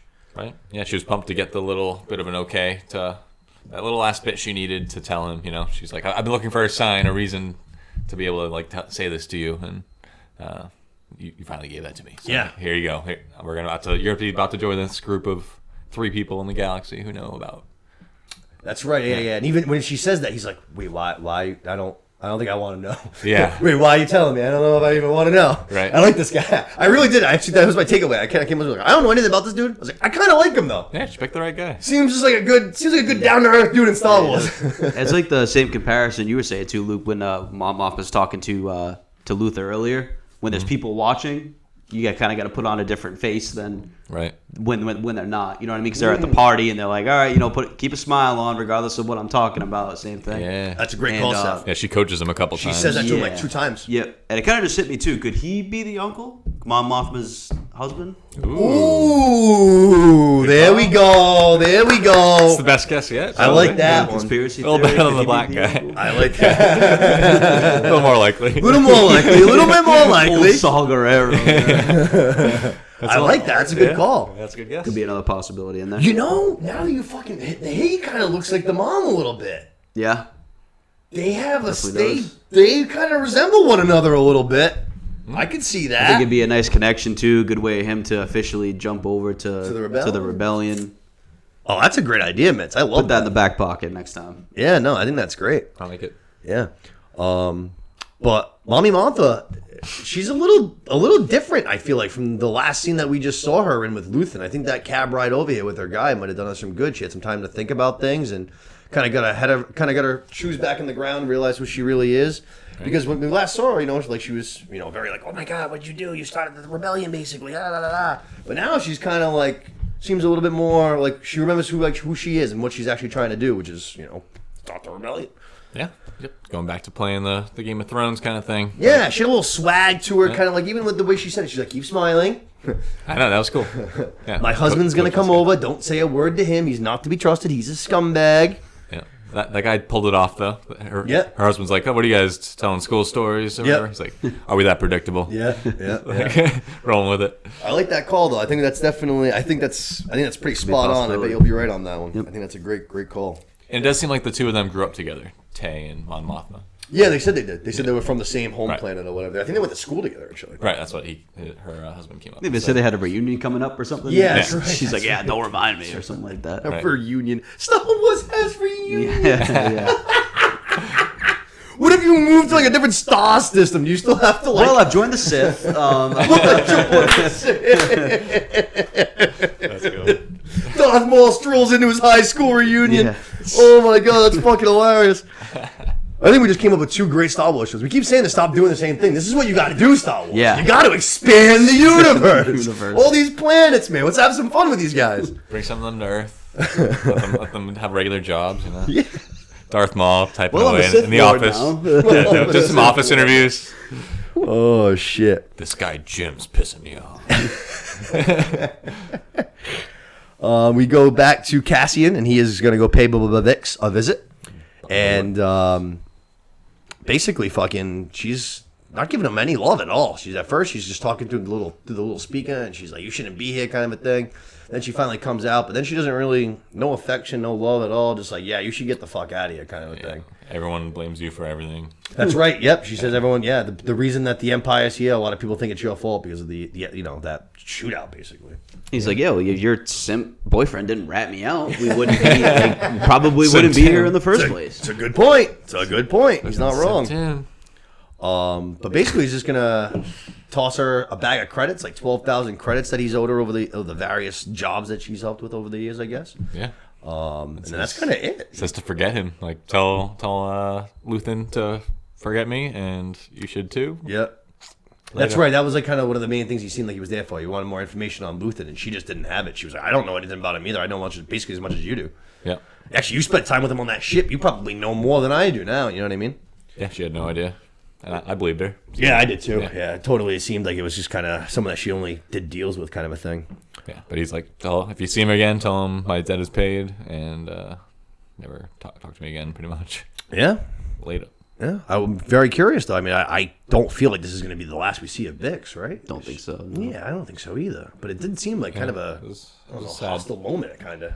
Yeah, he's like, he tells her to forget him, and she's like, I've done that before. Yeah. Ooh. Even when he first went there, he was trying to like play around a little bit. He was mentioning like old times. Like, oh, remember when your dad caught me fucking jumping over that fence? She's like, you shouldn't be here. And he was, that's exactly what he said. And she's just like, so it sounds like maybe he was gonna ask her to leave with him. maybe. Yeah. Could have tried. You know, I He was just doing whole the bag love. of credits. I'm leaving with fucking Marva and B2. Yeah. Come with us. Yeah, I mean, he did his version of throwing rocks at the window thing. He did like the secret knock on the back door and like. Stereo over there. Yeah, he didn't quite get that far. She answered the intercom. And he did some poetry over the intercom, but Yeah. that's it. But that's not the only tough conversation that Cassian's going to have, because he's going to go right from Vix. He's going to go back home thinking that it's time to go, grab my favorite droid, my ma, basically, Mava, and let's hit the road. Let's go start our new life. Yep. And as soon as he walks in right away, he's like, wait, there's no bags, no suitcases, you haven't packed anything, like what's going on?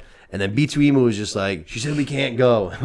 And right away, you could hear the sadness in his voice. He's like, shut up, B2. I'm like, you shut up, old hag. Don't be mean to B2, all right? Yeah. Just because you don't want to go doesn't mean B2 has to stay here. He can come with us and have fun. Yeah. But basically, Marv is like, I ain't going anywhere. I'm basically too old. The fucking Empire's here. I was a rebel before. I'm going to be a rebel. She wants to basically go out a rebel. Kind of, you know what I mean? Wants to go out a gangster. Doesn't want to fucking... Yeah. He's already been waiting to die for a long time, she says. Yeah. Ready to go out fighting. But Yeah. now it's like the rebellion's finally going. You Yeah. know what I mean? Like the rebellion's in motion now. Right, because she's been a part of this for a bit now. Now It's true. now the wheels are turning. Like, come on. That's true. Yeah, you're not wrong. But she basically tells Cassian he's got to go. She's like, I'm staying. I ain't going anywhere. I got to stay. But you have to go because everyone's fucking looking for your ass. Yeah. And Cass is just like, Jesus Christ. All right, fine. I guess I'm leaving here by my friggin' self and all this bag of credits. I'll go find somewhere cool to chill. But he says, I'll be back. You know, I'll be back as he strolls out the door. Hear what she said though after? She's like sure you will be. Sure you will. Yeah, yes. Yeah. So I'm coming back. Sure you are. Interesting. Yeah. So she didn't believe it. Yeah, like, yeah, sure. But he kind of said it bitterly. He's like, all right, fuck you. I'll be back. And she's like, yeah, sure. I'll be back for B2. Yeah. I know. I don't know. I'm not coming back for you, Mom. I'm here for the droid. Yeah. Right? But that was, pretty sad, I just thought. Cassian comes back. He risked a lot coming back home. Obviously he's wanted man right now, but he's got all these credits. He's obviously pretty happy. He feels like he just hit the jackpot kind of a thing. He's like, I want to get the people I love, and let's go start this, this new life. And everyone just basically told him to kick rocks. That's tough. Not what he imagined happening. Oh, that's tough. Then we go to the scene that we addressed kind of sort of at the top of the show a little bit that we talked about. Deidre is going to get into a little pushing match kind of. Yeah. Qyburn is addressing... Qyburn is, if you guys aren't Lord of the Rings fans, but this head Imperial Thrones security guard. Yeah, Thrones fan, sorry. What did I say? You said Lord of the Rings. Lord of the Rings fan. Too many shows, man. If you're not a Game of Thrones fan, he is the head Imperial security guard. I call him Qyburn because that's what his name is in Game of Thrones. Yeah. But he is addressing all of his troops, basically all of his Imperial security staff. And at one point, the guard that we met last week, whose name is Blevin, he was already the one that was kind of at odds with Deidre a little bit last week. Right. He is the one that is in charge of Morlana 1 and the Ferrix, like, star area. So it's like his zone. Right. A little territorial. Yeah.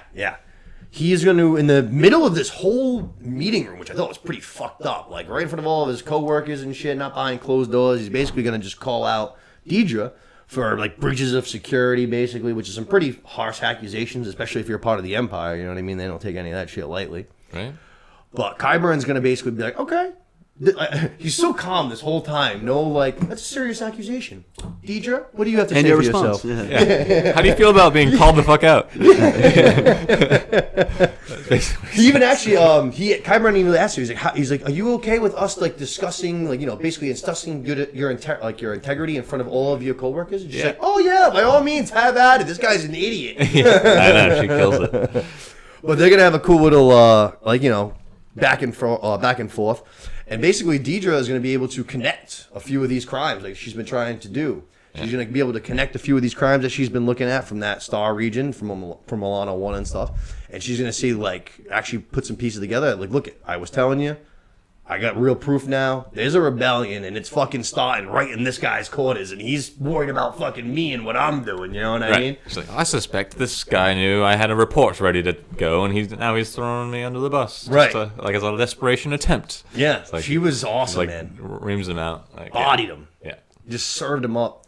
Kyburn, like I said, though, cracked me up this whole time because he just never, ever, ever even changes an inch. Like, just completely just like... Right? Completely unemotional, even like when he goes against what everybody thought he was going to say there. Yeah. You just kind of like agree with him, whether, I don't know, it makes sense what he's saying because he's so unemotional. Yeah. He's basically going to end up saying, hey, like, actually kind of like what I just said. He's going to say, hey, this was just your system here, and this shit's starting up right under your nose. He's like, you don't seem to care about your job, basically. So, you know what? Your system, your zone, that's now Deidre's zone. We'll find you a new one that you can fucking go screw off and over there. Yeah. Right in front of, like we said, though, like right in front of this whole staff. If that was me there, I would have been like with my popcorn. It's like, oh shit. I would have gone home and like, yo, Steph, you wouldn't believe what went down today, yo. Deidre and Clelvin, they were going at it. It was crazy. Are you seeing this? But Deidre's getting a little bit of a come up. She's starting to get some respect from Kyburn. And then as they're kind of finishing up this meeting, Kyburn's gonna be like, hey, Deidre, come take a walk with me for a second. And he's just going to warn her, basically, hey, watch your back. That's it. And then he kind of strolls off real ominously, but just watch your back kind of a thing. Oh, shit. I know. Who's coming for it, you know? It's like, yeah, all he said to her, right? Basically, yeah, I think so. You said, let's go for a walk, and then... You said good performance in there? Oh, he said well played. Well played, there you go. But then, yeah, watch your back, and then just dismiss But wouldn't him. you think he would beef up the security for her a little bit? You know what I mean? I think he's on her side, and sure, he's giving the heads up, but I think also at the same time, I would expect him to kind of beef up the security for her. I could see that. You're saying to help her or to keep an eye on to her? help her, like saying watch your back, but at the same time, I would Yeah. I would think that he would be helping her watch her back. You know what I mean? Like Yeah, I got got your you. back, but you know what I mean? Just Yeah. look out as well, kind of deal. You know? Yeah, no, I think he probably like he already mentioned that she was doing good at her job previously to this, and now this is probably a nice little boost to that too. He's probably like, I got a real fucking winner here. This girl. It's like the person flying up the promotion chain. You know what I mean? Yeah. Like any corporation, whatever. They're like, somebody's gonna dig up some dirt on you somewhere down the line. So watch your fucking back. I like Kyburn in this series. It's just so different from. Actually, you know, he is kind of like level keeled in Game of Thrones too. Now that I think about it, Oh, yeah, he is. he is very like that in Game of Thrones. I was gonna say, but We can try to resurrect him. he looks so fucking natural in that goddamn get up. The Empire suit, yeah. He is just a bad guy through and through, man. He is just a bad guy. From there, we're gonna go basically to our closing, scenes, and we are gonna basically see a new planet. Andor goes to South Beach. Yeah. For real. Dude, I literally wrote South Beach Star Wars. Nice. Niamos, one of those. Miami. Me llamo Lucas. Yeah, but we see Cassian is like Seth said, South Beach of Star Wars. Me llamo means my name is in Spanish. Nice. Okay, there you go. Perfect. So yeah, it's South Beach. Yeah, there you go. That's perfect. And he's kind of like waking up morning after kind of thing. It looks like he's in the shower, and all of a sudden you hear a girl chirping in, and it goes over to her, and she's like laying in the bed. It's like, oh shit, Cass, I see you, dog. You get it. Your mom was hitting at you being a little bit of a dog, but now we're all seeing it too. You are a little. How long have you been here? You wouldn't just fly in last night and you already caught the girl. I see you. Got his she credits. wants Now some he's having a snack. good time. For real. But he's basically taking a look at his little credits before he stashes them away up top above the shower, a little hiding place, and then he's going to head on down. He's going to start taking a little walk on the beach. And while he's walking down the beach, a few guys that kind of resembled sort of looking like rebels, but they were just, people in weird clothing, cape draws. They're running away from these stormtroopers. The stormtroopers just trying to, like the fat mall cops, trying to keep up with them. Hey, slow down, stop! Cass is like watching the whole thing go down, just kind of, taking an eye on it, following the situation from, just kind of just trying to see what's going on, basically. Not doing anything wrong, minding his own business. The stormtrooper, though, comes on over to him, and he's just like, hey, what's your deal? You're fucking staring at all this shit way too intently. Like, you look like you're sweating. Like, what's going on? You with all these guys? And Cass like, dude, I'm fucking a tourist. I'm just here to get some coffee. I'm just here to look at the waves. I have no idea. Yeah. And stormtrooper ain't having it. Why are you running? I wasn't running. Hey, why are you sweating? It's hot out. I'm not sweating. Which it does look hot out. Yeah, it does. It does look hot out. People are on the beach. It's got to be warm. Yeah. But, he just ain't having it. And then we had a big moment in the show, which Turned out to not be as big of a moment as I thought it was going to be. You can't tell me otherwise. Until you tell me that that's not him, it's him. We're going to see the stormtrooper. He's going to go fucking running off after these guys, and he's going to get one of these fucking big-ass droid. Comes walking over, looks just like K2. It's K2 until you tell me otherwise.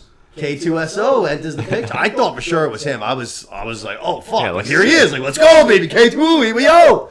K2's mean. Yeah. It takes things very literally, too.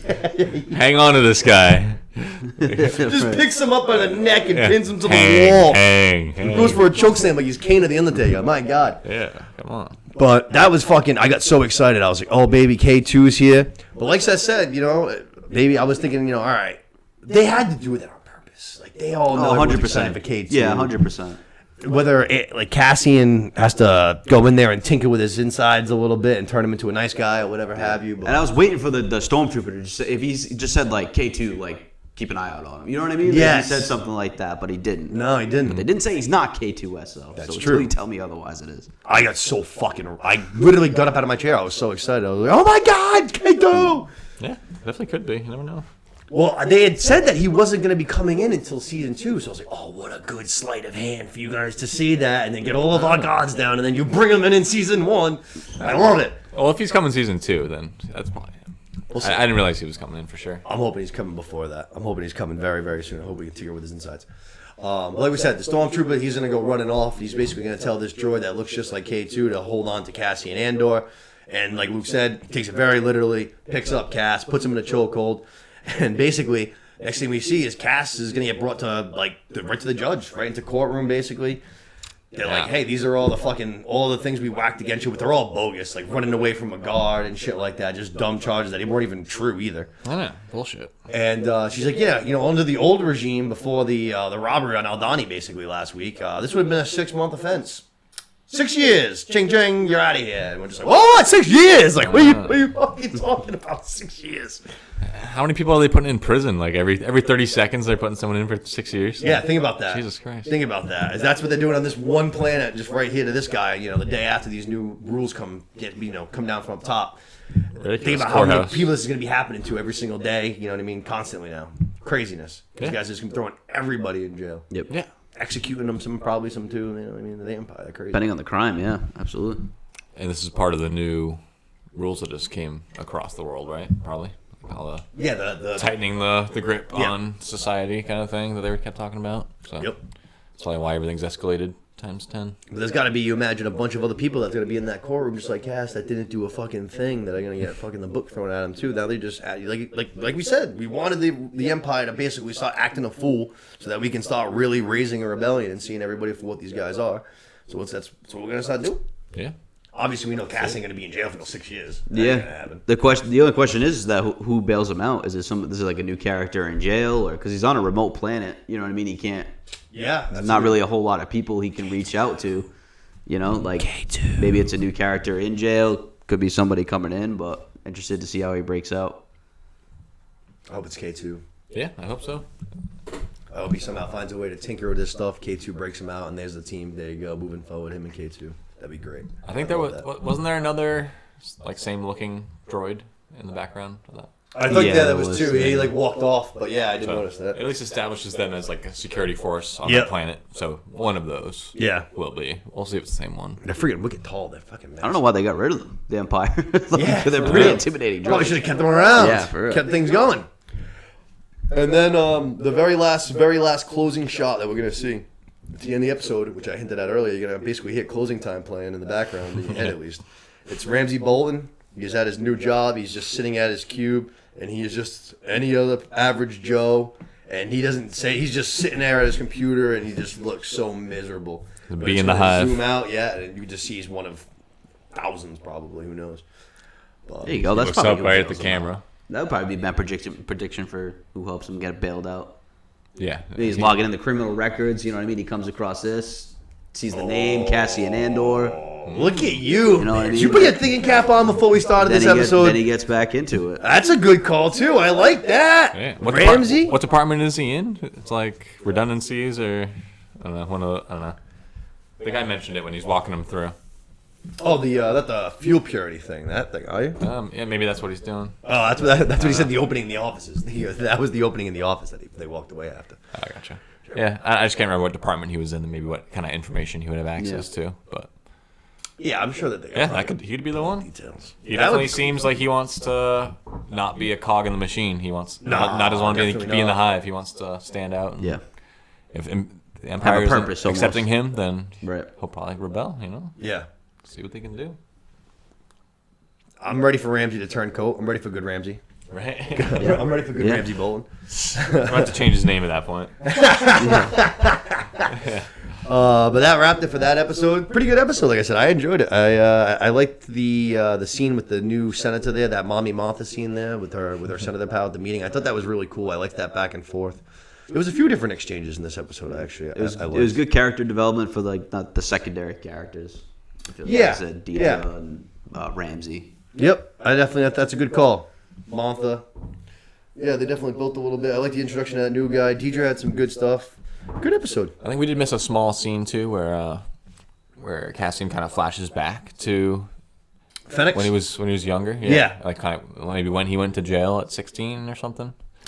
Yeah, it looks like the Empire had already been there before. Yeah. It seemed like they had showed up once. He was with some guy who kind of was like, don't worry, it'll be fine. They're just here to plant the flag and go home. Right. And then it looked like that guy very much got hung and executed. Yeah, not good. So I'd have to imagine that's probably part of the reason why Andor hates the Empire as much as he does, too. Right, and he had kind of an acid flashback kind of thing. You heard the footsteps, too, of the stormtroopers. I didn't know if that was throwback to the last episode. You know what I mean? Because he's used to the formation or the sound, I feel like, of the stormtroopers marching. It's definitely what triggered the memory. So, yeah, definitely. Because as soon as that's when he's leaving Bix's. Yeah, it just drifts into the memory of those stormtroopers marching. Yeah. Okay, cool. Well, we'll find out more about that whole situation, I'm sure. Yeah, that's already tomorrow. Episode 8 out tomorrow.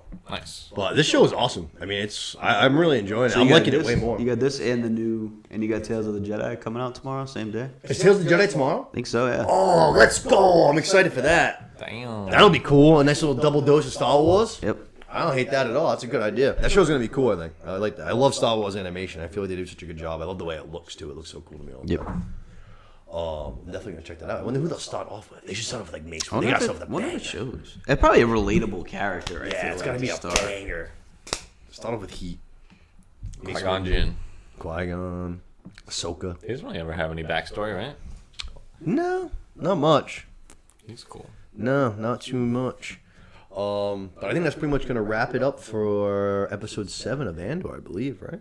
Yeah, solid coverage there. I think we got most of it. Yeah. Like I said, I'm looking for this show is way, in my opinion at least, way better than Obi-Wan and Boba Fett was. I'm way more like into it every single week. It just feels like the writing is so much better. Like the storytelling and the intricacy to detail, it's just less corny. It's more adult. The whole show is just so much more like grounded. You can just tell like the on-site shootings is so much better than all the CGI shit. It just looks so much better. Yeah. I'm just so glad too. As soon as when Andor got to that planet at the end there, that new planet, it was like, what is it, Neomoso or whatever it was. Yeah. I was just so happy to just see a planet that didn't say Tatooine. Because I was just like, for sure, just ready for it. I was like, all right, he's leaving. Where are we going? The fucking cantina? Yeah. You know what I mean? Like, it's all we go to. It was just so nice to go somewhere else. You know what I mean? So the first episode is Ahsoka Tano. Ahsoka. Her birth. And I didn't realize they're all coming out tomorrow. They're all coming out tomorrow? Yeah. Oh, my God. How many are there? I think 6. Let's go. 2, 3, 4, 5, 6. Yep. Let's go. Half hour or hour? Doesn't say length. I would imagine half hour. Yeah. Yeah, I'd say so. 30, 35 minutes. Cool. Depending on character. That'll be sick. That'll be something to dive into. We'll definitely talk about that at some point in the pod, for sure. But let's dive on into House of the Dragons, yeah? Finale. Yep. The finale. I would say right off the top, if this wasn't a finale episode, I would have really liked it. Agreed. This needed to be episode 9. Yeah, I think if this was last week's, I would have been a big fan of it. I really, really enjoyed the episode. I just don't think it works like as a finale. Does not. At least to me. That's just my personal opinion, but That's where I disagree with you on. You can't have that be the finale and then do 2 years in between the next season coming out. Mm-hmm. If that was episode 9 and then you had a really good action-packed episode 10, I'd be totally fine with the 2-year layover.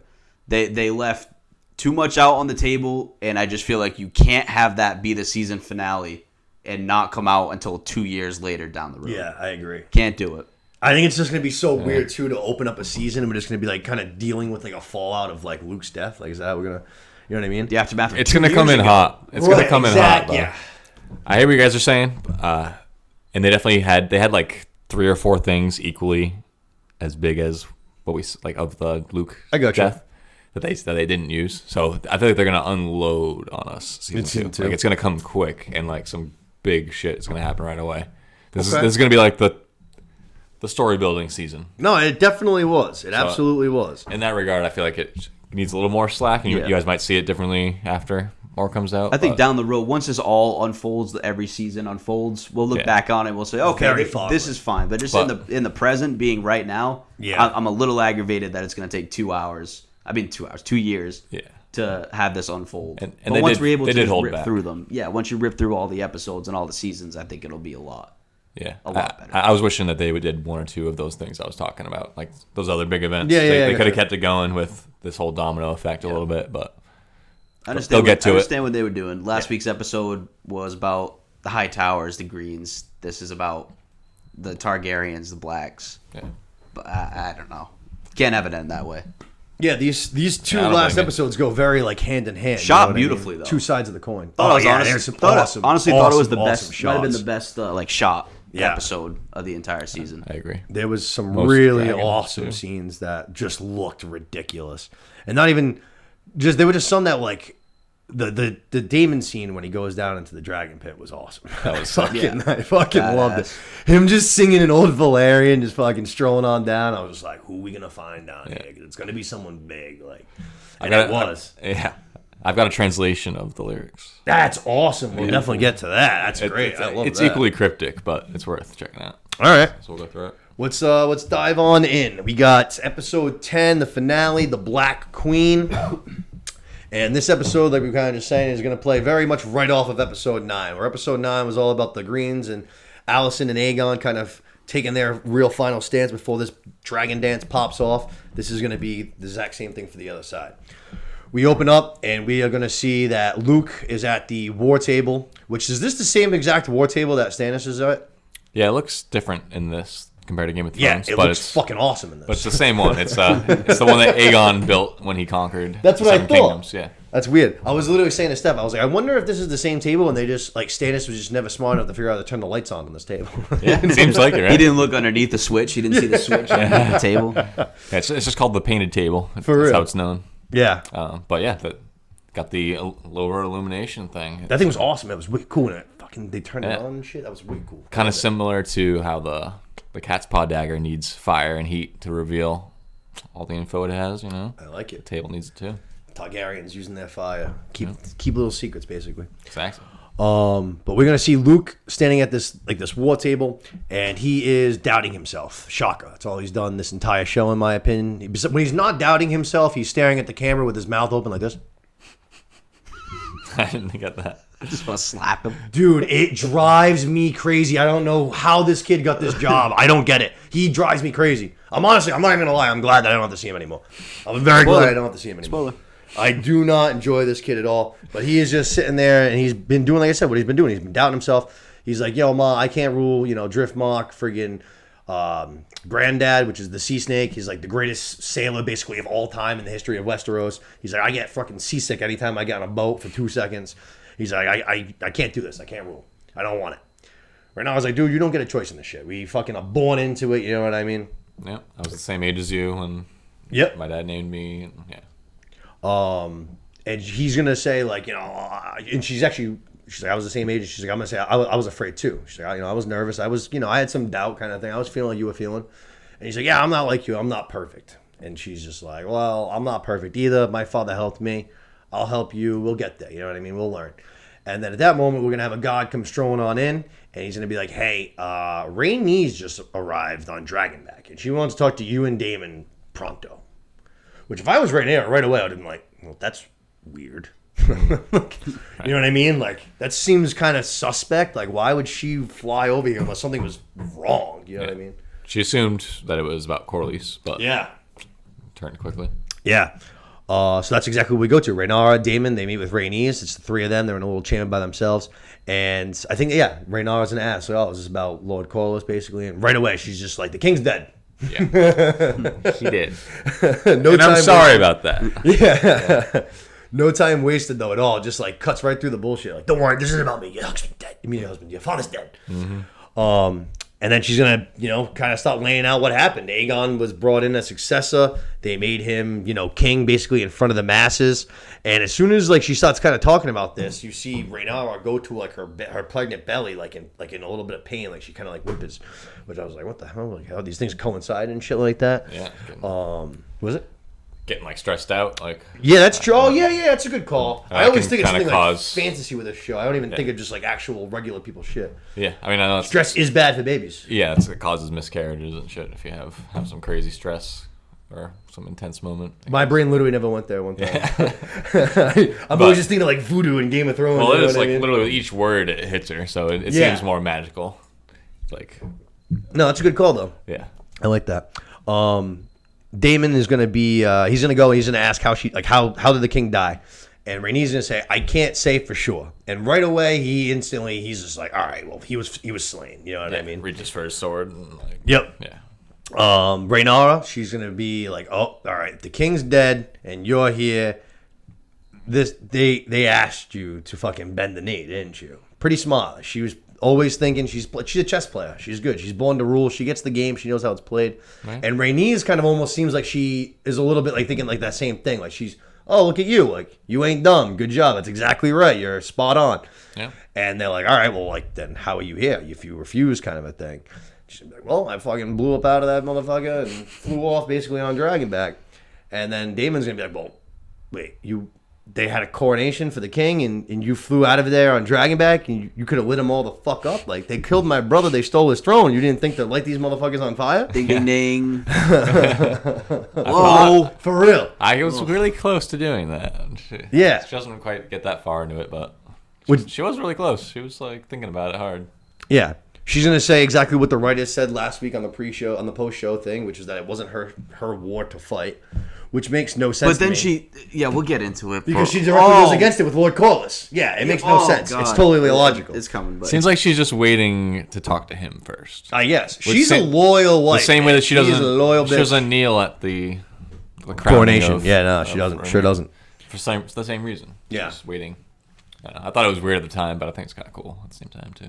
Yeah. I got you. She's loyal. She's a loyal wife, man. She doesn't do anything without her husband's consent, kind of thing. Yeah. Not gonna get pressured into anything because everybody else is declaring. She's like, no, I got processes for this. We're gonna go talk to my hubby first. Yeah, if he lives. Right. And we see him again. Right. A lot of good things happen. But Rhaenys is, basically says, like I said, not her war to start, and she says the Greens are coming. She said, the Greens are coming for you. Basically, we all need to get the fuck out of here, like, right now. And Rhaenyra, her pain is going to, like, elevate to a level that's been worse than it has been for the rest of the scene. And you can tell that she's, like, really in some agony. And she's going to, like, basically, like, reach down, like, in between her leg kind of thing, pulls out blood all over her hand.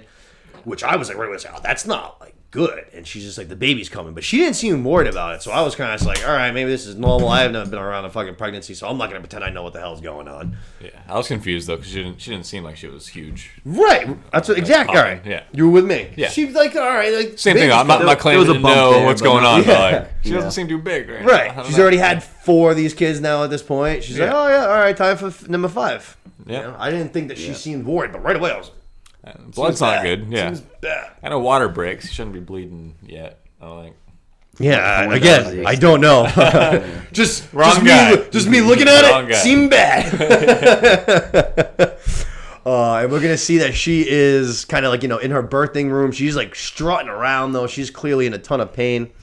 And we're going to see that Daemon at the same time, he's already kind of drawing some of the lords into the war room. And they're kind of starting to go over how they're going to defend Dragonstone.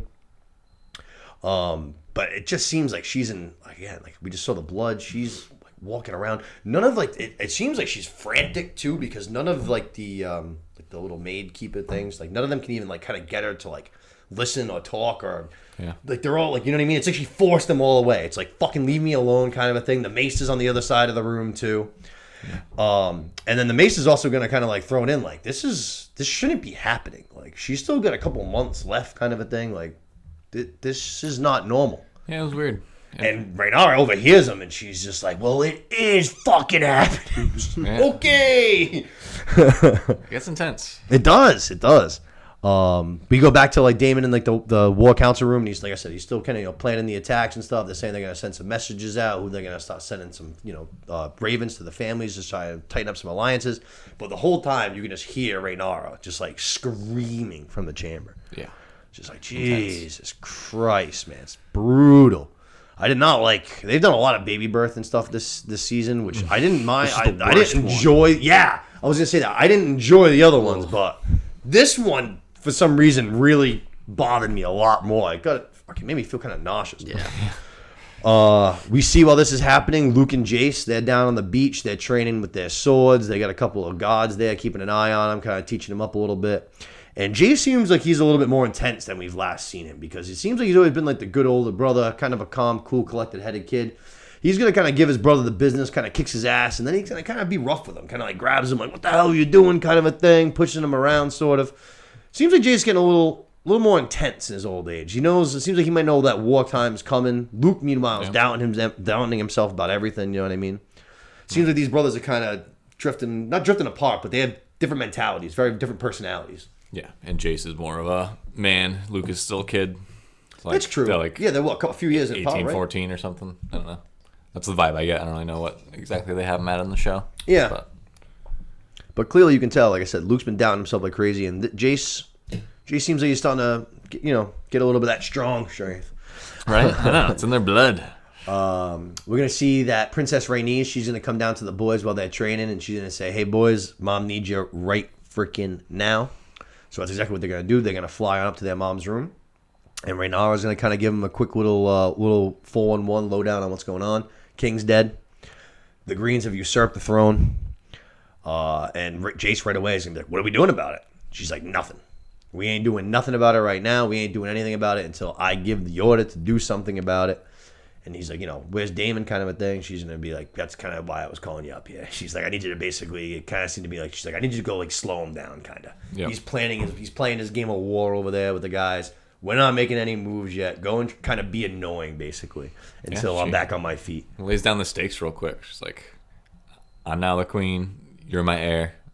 I need you to make sure no one does anything that I don't say is going to happen.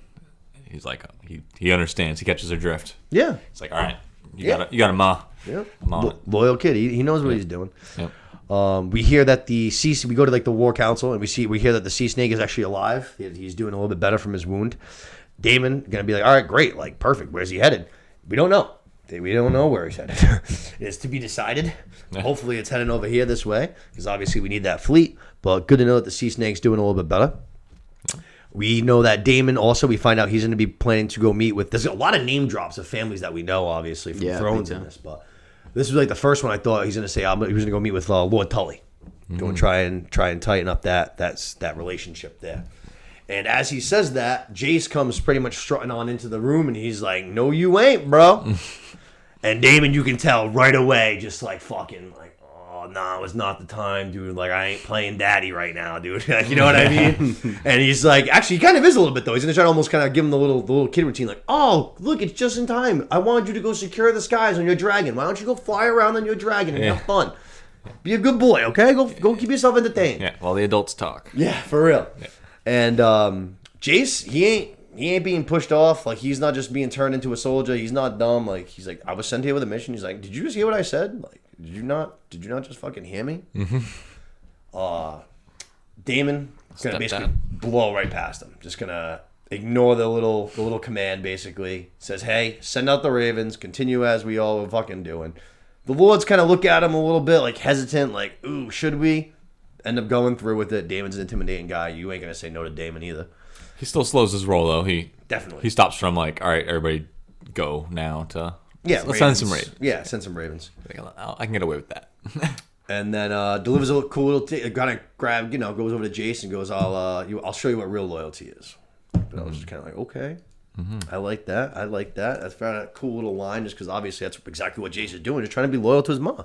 Right. You know what I mean? But at the same time, calling out Daemon in front of all of his supporters, basically, too, because, by association, he is kind of king, sort of, you know what I mean? King consort, I think is what they actually call it. Right. But, he doesn't want his integrity questioned either, especially by some fucking kid in front of all these important lords, his armies, his general and shit. It's like, dude, come on, man. For sure. It's a weird power dynamic, though, because he is the heir. Jace is the heir to the throne, not Daemon, so Jace is almost ahead of King Consort in that regard. I don't know. Oh, I got you. Yeah, because he's like heir to be king. I got you. Yeah. Like Daemon will never be king, no matter what. That's true. I got you. Jace is heir to be king. Don't tell Daemon that. Yeah. Don't. According to how it's currently set up, that's how it is. Don't tell him that. Yeah, that's why he's more pissed about it. But we're going to go see right to what Daemon's lesson was. We see Daemon and Jace. We are, outside on the cliffs of Dragonstone. And we have the two members of the King's Guard that have been with us at Dragonstone. Yeah. Now, were they here because Rhaenyra was the heir? Or were they here because... I think they were there defending Rhaenyra and Daemon, yeah. Okay. Because, like I said... doing their duty as King's Guard kind of thing. Okay. That makes perfect sense. Yep. So... Daemon is basically going to say, hey, like, you guys, King's Guard, you guys remember the oaths you took? And they're like, oh, yeah, I remember them good. They're like, all right, well, guess what? The king's dead. Queen, like, usurped the throne. Like, you guys remember the oath you swore when he made Rhaenyra heir? And they were like, hell yeah. And they were like, all right, so who are you loyal to? They were like, the princess. He was like, great, good stuff. I want you to swear a new oath to her as your queen and, the whole King's Guard speech thing that they do. This was an awesome scene too. One of the good shot scenes. Yeah. Caraxes is right on the side of him. That's actually right now is when Caraxes comes and lands on down. The way that they shot it was so cool. Yeah, kind of adding to that intimidation factor a little bit. Like, which side do you want to be on? Yeah. You know what I mean? Caraxes flies on in, lands right next to him, and like you said, it's all like he's kind of just standing there, like sword on hilt thing. But like Caraxes is like in the background, but they look at their side by side. Yeah. Very cool, very very cool shot. I'd say this is also the first time we really see. Or not the first, but how deep Daemon's connection is to his dragon. Yeah. They don't talk to each other. The dragon reacts to what Daemon like they wants. Don't need to. It's like the most obedient dog ever, Yeah. Like I know my owner wants this, and here I am. Right. They share one brain. Yeah, and we'll get into it more later too, but Daemon seems to understand dragons better than everybody else. Yeah, I think so. I think he's one of those people that comes to me off as like very proud to be born a Targaryen, you know what I mean? Like he realizes that he was born into this great unique family and he wants to make all of it. Yep. Very much the vibe that he gives off. But like I said, these two guys, they're like, all right, yeah, no problem. They see Caraxes, obviously. They're like, okay, this sounds pretty good. And then Daemon delivers a pretty sweet line, which he delivers like 3 or 4 this episode that I thought would just fucking heat. But he's, basically, if you guys just say that you guys swear, if you guys on team right now, if you're loyal to the king and queen, or king and Alicent, just say so now. You'll get a clean and honorable death. And if you guys lie and you guys swear fealty and then turn cold later, you'll die screaming. Laying down the law. But I thought that was just pretty fucking gangsta. I'm not gonna lie. Yeah.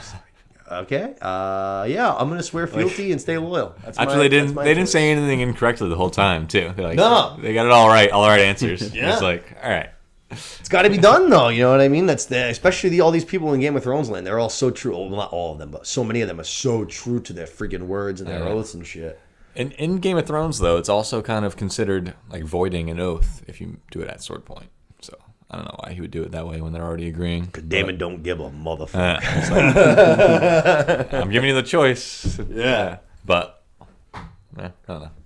You see Jace too. The camera pans to him for a second, and he kind of drinks the whole thing in. You know what I mean? It seems like this kind of might be like a little bit of a learning moment for him. He's like, all right, word, like little iron fist ruling. I get it. I got it. Laying down the law. But it seems like we just got two members of the King's Guard, basically. Team Black. Let's go, baby. Nice thing to have. You can never have too many King's Guard. You know what I mean? Best swordsman in the realm. Start. Yeah, it symbolizes a lot too to people looking in. That's true. That's true. Yeah, that's a good point. Yeah, definitely like a good sign of like good faith, basically, to the rest of the kingdoms. Yep. And then we are going to go to what I would argue is just the worst scene of like all time. Basically, it made me feel fucking sick. Rhaenyra is going to be giving birth. And it was awful. It was really, really bad. The screams, the sounds of not the screams, but the birthing scenes were awful. The wet squishiness. Yeah. It was kind of cool that they were doing quick like flashes of a dragon too. Like the dragon was feeling the same pain that she was feeling. Like I like that. Actually, kind of like what you were just hinting at with Daemon and his dragon. Like they have a connection that extends beyond words. Right. Kind of the same thing. It seemed like every time that she would scream in pain, you see the dragon. But God Almighty, it didn't offset how gross it was. No, it was a cool little thing to do though. Yeah. Especially like kind of what you were just saying, the connection between like rider and dragon, which we're going to see later on in the episode is a fucking big problem for some people. Right. Well, I also couldn't tell if that was her dragon or not, Cyrax. Oh, I just assumed it was. I don't know, because in the book, like the guy Mushroom, I've mentioned him before. Yeah. He has like the more outrageous stories version of events. He said that this baby was born with dragon-like birth defects and had like a tail and stuff, kind of similar to Daenerys's like cursed baby that gets born. No shit. So I was looking out for that in the first place, but maybe that's Rhaenyra like her like POV seeing it happen, or feeling the dragon inside her, or something like that. I don't know. It didn't look like Cyrax, and I don't know. It seemed more like that. But the baby didn't have any clear defects or anything. There was like some weird shit on his head. I figured it was just like birth stuff, but. Could have been scales or something. Again, we're not experts. Again, we're not. Yeah. The technical term is birth stuff. If you want to get scientific. If I had any balls, I would absolutely title this episode "Birth Stuff." Yeah. If you want to get technical. Yeah, no, that would have been fucking wild if they had done that. If they had brought it out with like dragon scales and wings, like Daenerys' little baby was all fucked up. That was the rumor from Mushroom, but it doesn't seem like it was that clear, at least. But that's the kind of, I don't know. I got that question going from her having those dragon flashes. Yeah, and it didn't look like her dragon. Huh. All right, she's also, so like we said, obviously painful birth, pretty gross. She's also going to literally deliver the baby standing up, which is fucking wild. Just plops it down on the floor. Plops it fucking down on the floor. And unfortunately, the baby never really has his first breaths, never lets out a cry or movement. The baby is unfortunately still born. Yeah, looked all wrapped up in its cord kind of thing. Yeah, very, very sad. Yeah. Very sad after being very grossed out. You know, it's just a terrible combination. Yeah, I did a full look away. Like, no, I didn't. Even the look away's bad because you can still hear the sounds though. Yeah, it was. Look away and it doesn't help. It was tough. It was tough. We see her like literally prepare the baby herself too, which I thought was just a nice little mom moment. Basically, she's in there with the Silent Sisters preparing the baby for the funeral, wrapping it herself. Yeah. And then we are going to go to literally the funeral service that we do for the Targaryens. We put the body on like one of those little processions. We're gonna light the whole thing on fire, like the Targaryens do. Mm-hmm. Everyone, the whole Dragonstone is gathered for this funeral. Rhaenys is there. Obviously, all the kids, the gods, all our people, the lords and stuff. And then we have a newcomer joining to the midst, which led to a very cool scene in a moment of real sadness and pretty awfulness. Yeah. A pretty cool moment ended up turning into it. We kind of went from a funeral and we basically turned it into almost like a coronation moment.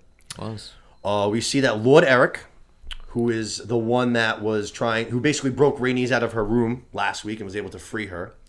After getting separated from her at the end of episode 9, she flew off on Dragonback. We didn't know what happened to this guy. Well, not only did he make his way to Dragonstone, he also managed to fucking do a little pickpocketing before he left. Yeah, stole Viserys' crown. The golden crown. Yeah, because the Greens chose to use, I think it was Aegon the Conqueror's original crown, which they thought was like really symbolic and everything, but they kind of missed out. I agree. Like letting Rhaenyra get the same crown that her father had. Just continued. Yeah, I feel like that's way more symbolic. Yep.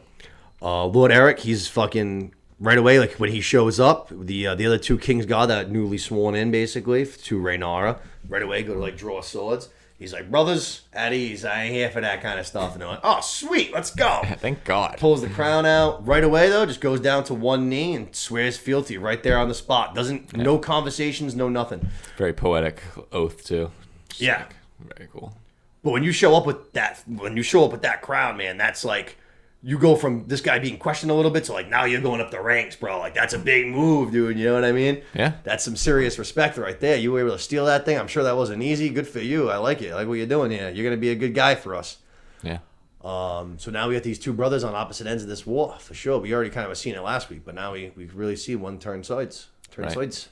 Yeah, we'll see if they cross paths at some point. So. Oh, I'm sure they will, baby. Game of Thrones always gives us those justice moments. I'm sure they'll come together. Yeah. Fucking kill one another.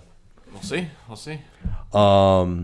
Then we see Daemon. He's going to go grab the crown, and he's going to go over. He places it on Rhaenyra's head, goes down to one knee himself, my queen. And then we see everybody that else was here, like we said at this funeral, all of the kids, all of the lords, all of the soldiers, every single person in attendance except for Rhaenys, because she's a bitch. Bend the knee to our new rightful queen, Queen Rhaenyra. Queen Rhaenyra. But it's the same stubbornness that made her not burn all the greens too. True. Yeah. But which we don't like either. Yeah. No. True. Don't. But that's just, she's consistent at least. Yeah. She's waiting for her boy. They can decide together. Yeah. And dude, fucking as soon as they do like that, like that pull away shot a little bit, and they show Rhaenyra with the crown on, I was like, oh my god, man! I was like, you put that crown on, I was like, she looks just like her dad. She looks just like Viserys does with that crown, the hair and shit. I was like, oh my god. Yeah, it fit her well. Yeah, right, huh? Perfect, one size fits all crown. Yeah. But I couldn't believe it. I was like, I haven't really, I haven't once really said, like, oh yeah, they look a lot alike. But like in that moment, I was like, oh, I obviously that's what they're going for. You know what I mean? That's what they want the audience to think. It's like, oh wow, look at the similarities. Yeah. But I was like, oh wow, they killed it. I was like, she looks just like him. Well done. Yeah, it was really, really well done. Like I said, went from a really sad scene to a pretty badass little scene. I really enjoyed it. It's like outside on the cliffs and stuff, Dragonstone looking mint. Another good scene that looked really nice. Yeah, and I was initially kind of mad at Rhaenys for not kneeling, but Rhaenyra didn't seem to take offense to it. She didn't. And I thought it was kind of, like I said, it was more consistent with her character. Rhaenyra's smart. Same stubbornness she had at not burning those guys. She's waiting to see. And Rhaenyra knows, she's like, I could sit here and express some annoyance with you not bending the knee and make a thing out of it, or I could just let you come to the decision on your own. I can get your armies and make the best of the situation. Right. She knows what she's doing. Right, she's still 98% supporting Rhaenyra. Yeah. She just is waiting to tip over the edge to kneeling. And, yeah.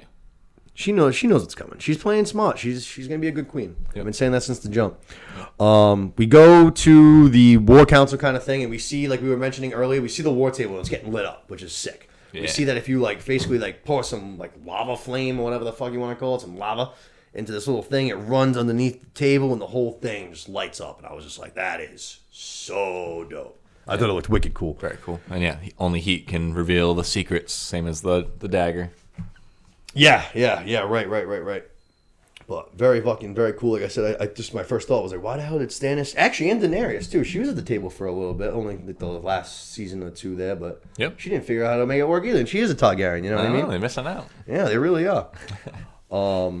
We see that, so we're going to kind of form our first real council now, because the previous ones, obviously Rhaenyra was on the birthing bed and stuff. Now we've really, we sworn her in as queen. Let's start getting these plans together, basically.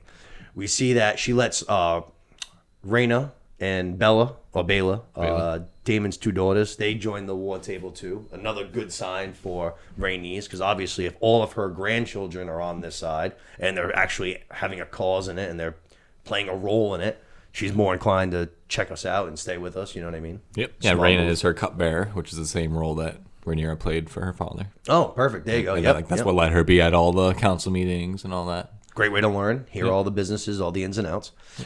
Then Rhaenyra is going to ask for the numbers, basically. She's going to say, how are we looking, how are we looking for troops? And right away, Daemon's going to say, 30 knights, 100 archers, and 300 men-at-arms. And I was just like, that's it? Yeah. That's our army? We have 400 guys? I was like, fuck me, we're screwed. Oh, we're going to have to do some recruiting. He also mentions he's got some guys in the Night's Watch still over in King's Landing that might be loyal to him, that might turn coat, but not exactly sure how many. The Gold Cloaks. The Gold Cloaks. I'm sorry. Yeah. Not the Night's Watch. The Gold Cloaks there. Yeah. I got some guys, the City Watch. There you go. Yeah.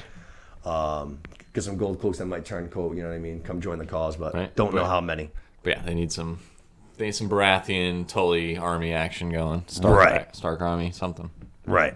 So we need to start sending out some fucking ravens, like you said, to send all to these families. We find out that the sea snake, some good news. We find out the sea snake is heading to Dragonstone. Mm-hmm. So if he's heading here, I mean, that's got to be more good news for our cause that he's going to be joining the right side of things, I'd imagine. Yep, he's healthy.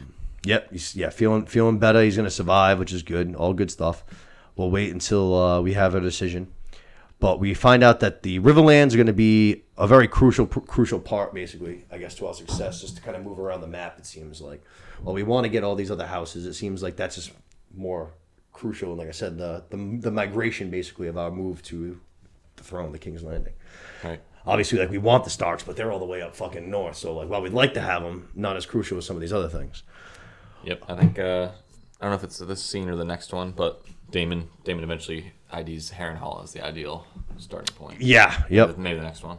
I'd actually like to, at this point, like when we kind of start mentioning the Riverlands, is when that one lord is going to chime up, basically, like the annoyed guy, and just like, yeah, like, but what about the dragons? Exactly, yeah. Which is pretty cool. Yeah. Damon just kind of starts listing them all off. All right, he gives us the full rundown. He really does. Was it 14-4 or something? 13-4. 13-4. That's including like the wild dragons, though. But those are, while they are wild, they are currently at least residing on Dragonstone. So it's almost just like we are the closest. So. Yeah. And he gives a hard look to Rhaena also, who's the oldest of Rhaenyra and Lyanna. And she doesn't have a dragon, right? Correct. Actually, yeah. She's not. She's Daemon and Lyanna's child. Right. Yeah, and she doesn't have a dragon yet, so he kind of like gives her a direct look, definitely foreshadowing that he expects her to claim one. Okay, I like that. I like that a lot. Yeah, and there's 3 of them that are unclaimed, right? Is this the part too where they're talking about the Starks and somebody says the Starks have never broken a vow? In which case I laughed and I was like, you have no idea what's gonna happen later on down the road. So. Is that, the Starks have never broken a vow. When the sea snake comes in? I missed that line. Yeah, actually, I think that's when the sea snake comes in. The Starks never broken a vow. Like, you stupid bastards. You Let me tell you a story. I'm going to blow your mind. No idea what's going to happen. Only to the phrase. But like we said, 13 dragons to 4. That's a nice, right. And, advantage to have for sure. There's a little extra info here too. The fourth one he doesn't list, and it's kind of like hidden so far. For the greens? Yeah, so... You got Vhagar, obviously. You only have Vhagar, whatever Aegon's dragon is. And isn't that one like Sunfire or some shit? And then Helena's dragon is Dreamfire. Oh, that's right, Helena's. I don't remember Aegon's dragon. But there's actually another child of Alicent and Viserys that they haven't shown yet in the show. His name's Daeron. And he's the same age as Jace. He's like just barely younger than Helaena. So it's very strange. It has been confirmed he's in the intro. You know how the intro is like a bloodline tree? Yeah. His little cog in the thing is in that. No shit. And so he's been hanging out in Old Town apparently this whole time. Oh, fuck you. But yeah, he has a dragon named Tessarion, and that's the 4th dragon. No shit. Oh, that's interesting. You're probably trained to be like a maester or fucking something. Yeah, and in the book, actually, this kid Daeron and Jace are raised together. They have the same wet nurse, and it's like kind of like a Jon Snow, Robb Stark situation. Kidding. Like they try really hard to make them be boys. Right. But they just kind of left that part out of the show and made him basically non-existent. I don't think they say his name. They might be saving it for season 2. Just to drop a huge fucking. But yeah, he's the fourth dragon rider. Oh man, yeah, it's a good call. They didn't even because obviously there would be no way for you to know. But they don't even talk about the ones for the greens at all. You know what I mean? Yeah, you'd have no way to know. But that's who the 4th one is. No shit. I did not even. I had no idea. It's weird. It's very strange. That is fucking weird. That blew my mind a little bit. Yeah. That is. But we find out, Daemon, like we said, we have the dragons. Daemon wants to be like really aggressive. He's like, let's rally all of our strength at Harrenhal, like Luke mentioned. We move on King's Landing. We'll have all the fucking the green heads on spikes in like a fortnight, he says. Yeah. And I was just like, word. But then actually at that moment, we get our meeting a little bit interrupted. A god strolls on in and says, hey, we got a ship fucking rolling in. It's about to land. Green dragon. Yeah, the green 3-headed dragon. Green dragon. So it changed up his sigil a little bit. Yeah, sure did. They didn't waste any time doing it, too. What have you been king for fucking 3 days, dude? You already got your new bandits? Like, so this was shit that was in the fucking works. You know what I'm saying? Yeah. And then Damon's pumped. Damon literally just grabs his fucking sword. He's like, all right, sweet, let's go. Watches fucking manual walls. Let's go fucking see what this is about, kind of a thing. Like, let's go. Yeah. And we're going to have ourselves a nice little standoff. We go right back to the exact same wall that we were on for episode 2, when Damon and Otto met for the first time. And very, very reminiscent of that second episode. Yeah, same Same vibes in almost every single way, basically. Yep. Otto gonna be like, hey, I was instructed to talk to Rhaenyra and Rhaenyra only. Where is she? Sure enough, what happens? She fucking just flies right on in, makes an awesome grand entrance, just like she did in episode 2. Lands right behind the Greens, Otto and his men, just like, again, she does in episode 2. Right. That time she comes as more of an ally. This time it seems like it was more of a little bit of an intimidation move. Like, now you're sandwiched in between my fucking dragon and my army, kind of thing. For sure. She ends up being common ally, though. She ends up being two pieces. This scene actually really pissed me off, to be totally honest. Not like pissed me off, but she pissed me off really fucking bad in this scene. It really annoyed me. I'm with it. She did a good amount of rage, too, but... Yeah, I'm with you. I know where you're coming from. Otto literally says, hey, I got terms, Swift, fealty. You guys can keep Dragonstone. You can keep Driftmark. You'll just lose the Iron Throne, the biggest seat of all of them. Your children will get good seats at court. Knights will all be forgiven for their treason for working against the throne. And then we get one of my favorite scenes of all time. I mean, one of my favorite scenes, one of my favorite lines. He goes, Damon goes, I'd rather feed my children to their dragons than have them serve cups for a drunken usurper cunt of a king. That's beautiful. Damn, I missed the power of that one. I fucking loved it. I was saying to Steph, I was like, it seemed like he was like, I don't know what one I want to go with, so I'm just going to go with all of them. Let me use all the adjectives. Yeah, I couldn't just pick one because they were all too accurate. I'm going to go with all of them, but I'd rather feed my own kids to their dragons. I was just like, let's go. Yeah. Extreme. And then he goes, let's be done with this Murmur's Foss. Tells one of his king's god, he goes, bring me Sir Otto so I can do this, do it myself. And then, like I said, Rhaenyra is going to kind of fucking piss me off. And she's like, no, we're not going to have any fighting. Very annoying. She says, basically, you guys will have my answer on the morrow. And I was just like, what the fuck, Joe? So you're showing, Damon already got shown up by your kid a little while ago. Now he's getting shown up by you. I was like, this is not going to go over well. And I was like, not only is this not going to go over well, I was like, what more do you need? Just because it hasn't been like an actual act of violence, they didn't just take like a seat from you. They took the Iron Throne from you. We don't even know if your dad actually died of legitimate purposes yet, or if they actually did kill him, like Damon's been hinting at. Like, now they're here, and they're literally basically telling you to bend the fucking knee, and we'll let you keep the little shitty chairs that you have now on your 2 islands, cast out in the middle of the fucking seas. And kids can serve cups. Like, this is an act of this is an act of war. They were dumb enough to send her dad and these friggin' 2 or 3 king's gods in here. Let's send them back in a box. Yeah, no, I'm with you. She's just doing it slower. She doesn't even know who's on her side yet. They haven't gone and talked to anybody, So I feel like she's almost stalling. I don't know. Damn. Yeah, no, I'm with you. She does toss his thing into the sea and reams him out. That part was cool. Yeah, she rips his Hand of the King little pin out, and she reams him out, calls him a piece of shit, and... Yeah, it says you all have as much right to that pin as Aegon has to the throne or some shit. Right. Basically everything she can say without declaring war. So I think she knows where it's at, but she really doesn't. She knows where it's going to go once it tips over that point of war, and so she's trying to hold off. As long as she can. And that seems like what Alicent wants too. They're the only 2 people that don't want war. All these other guys are pushing for it hard, like War Council. All of Alicent's War Council, same thing. Yeah, it's true. Yeah, let's fucking do this. We're actively working. Let's go kill these guys. They're never gonna battle us. Yeah. Is this the part too when she gets the piece of paper that she ripped out of the book? That's what he does right now. Yeah. Is that what it is? Yeah. Yep. I was gonna say maybe that's why she had a moment of hesitancy. Which also pissed me off too. I was like, you got to be fucking kidding me, right? A piece of paper from a book that happened 15 years ago. I was like, what are we talking about? And you saw it in the previously on deal too. Yeah. So it was you knew it was gonna recircle back eventually. It does have some symbolism though, because it is it was that book about Nymeria. Yeah. She's like a great explorer from a long time ago, and someone that they're going to do a spin-off show on. Oh, that's right. I did actually. I hear that. 1,000 ships. 1,000 ships. Yep. And so that's the girl that Arya named her direwolf after. Yep. And the translation of that page talks about how like when Nymeria's fleet dispersed at the coming of the first storms, sweeping them across the sea, east and west, lashing the nation together with ropes and cables. So she basically had this massive force of 1,000 ships, and she used it. She dispersed it, gave up her power, and used it to patrol like the whole world and hold everything together. And that's what the quote was about in the book. Interesting. So that's the symbolism. Also, just the reminding her of the relationship they had together. Yeah, their, like semi-romantic relationship as teenagers. That we talked about, but.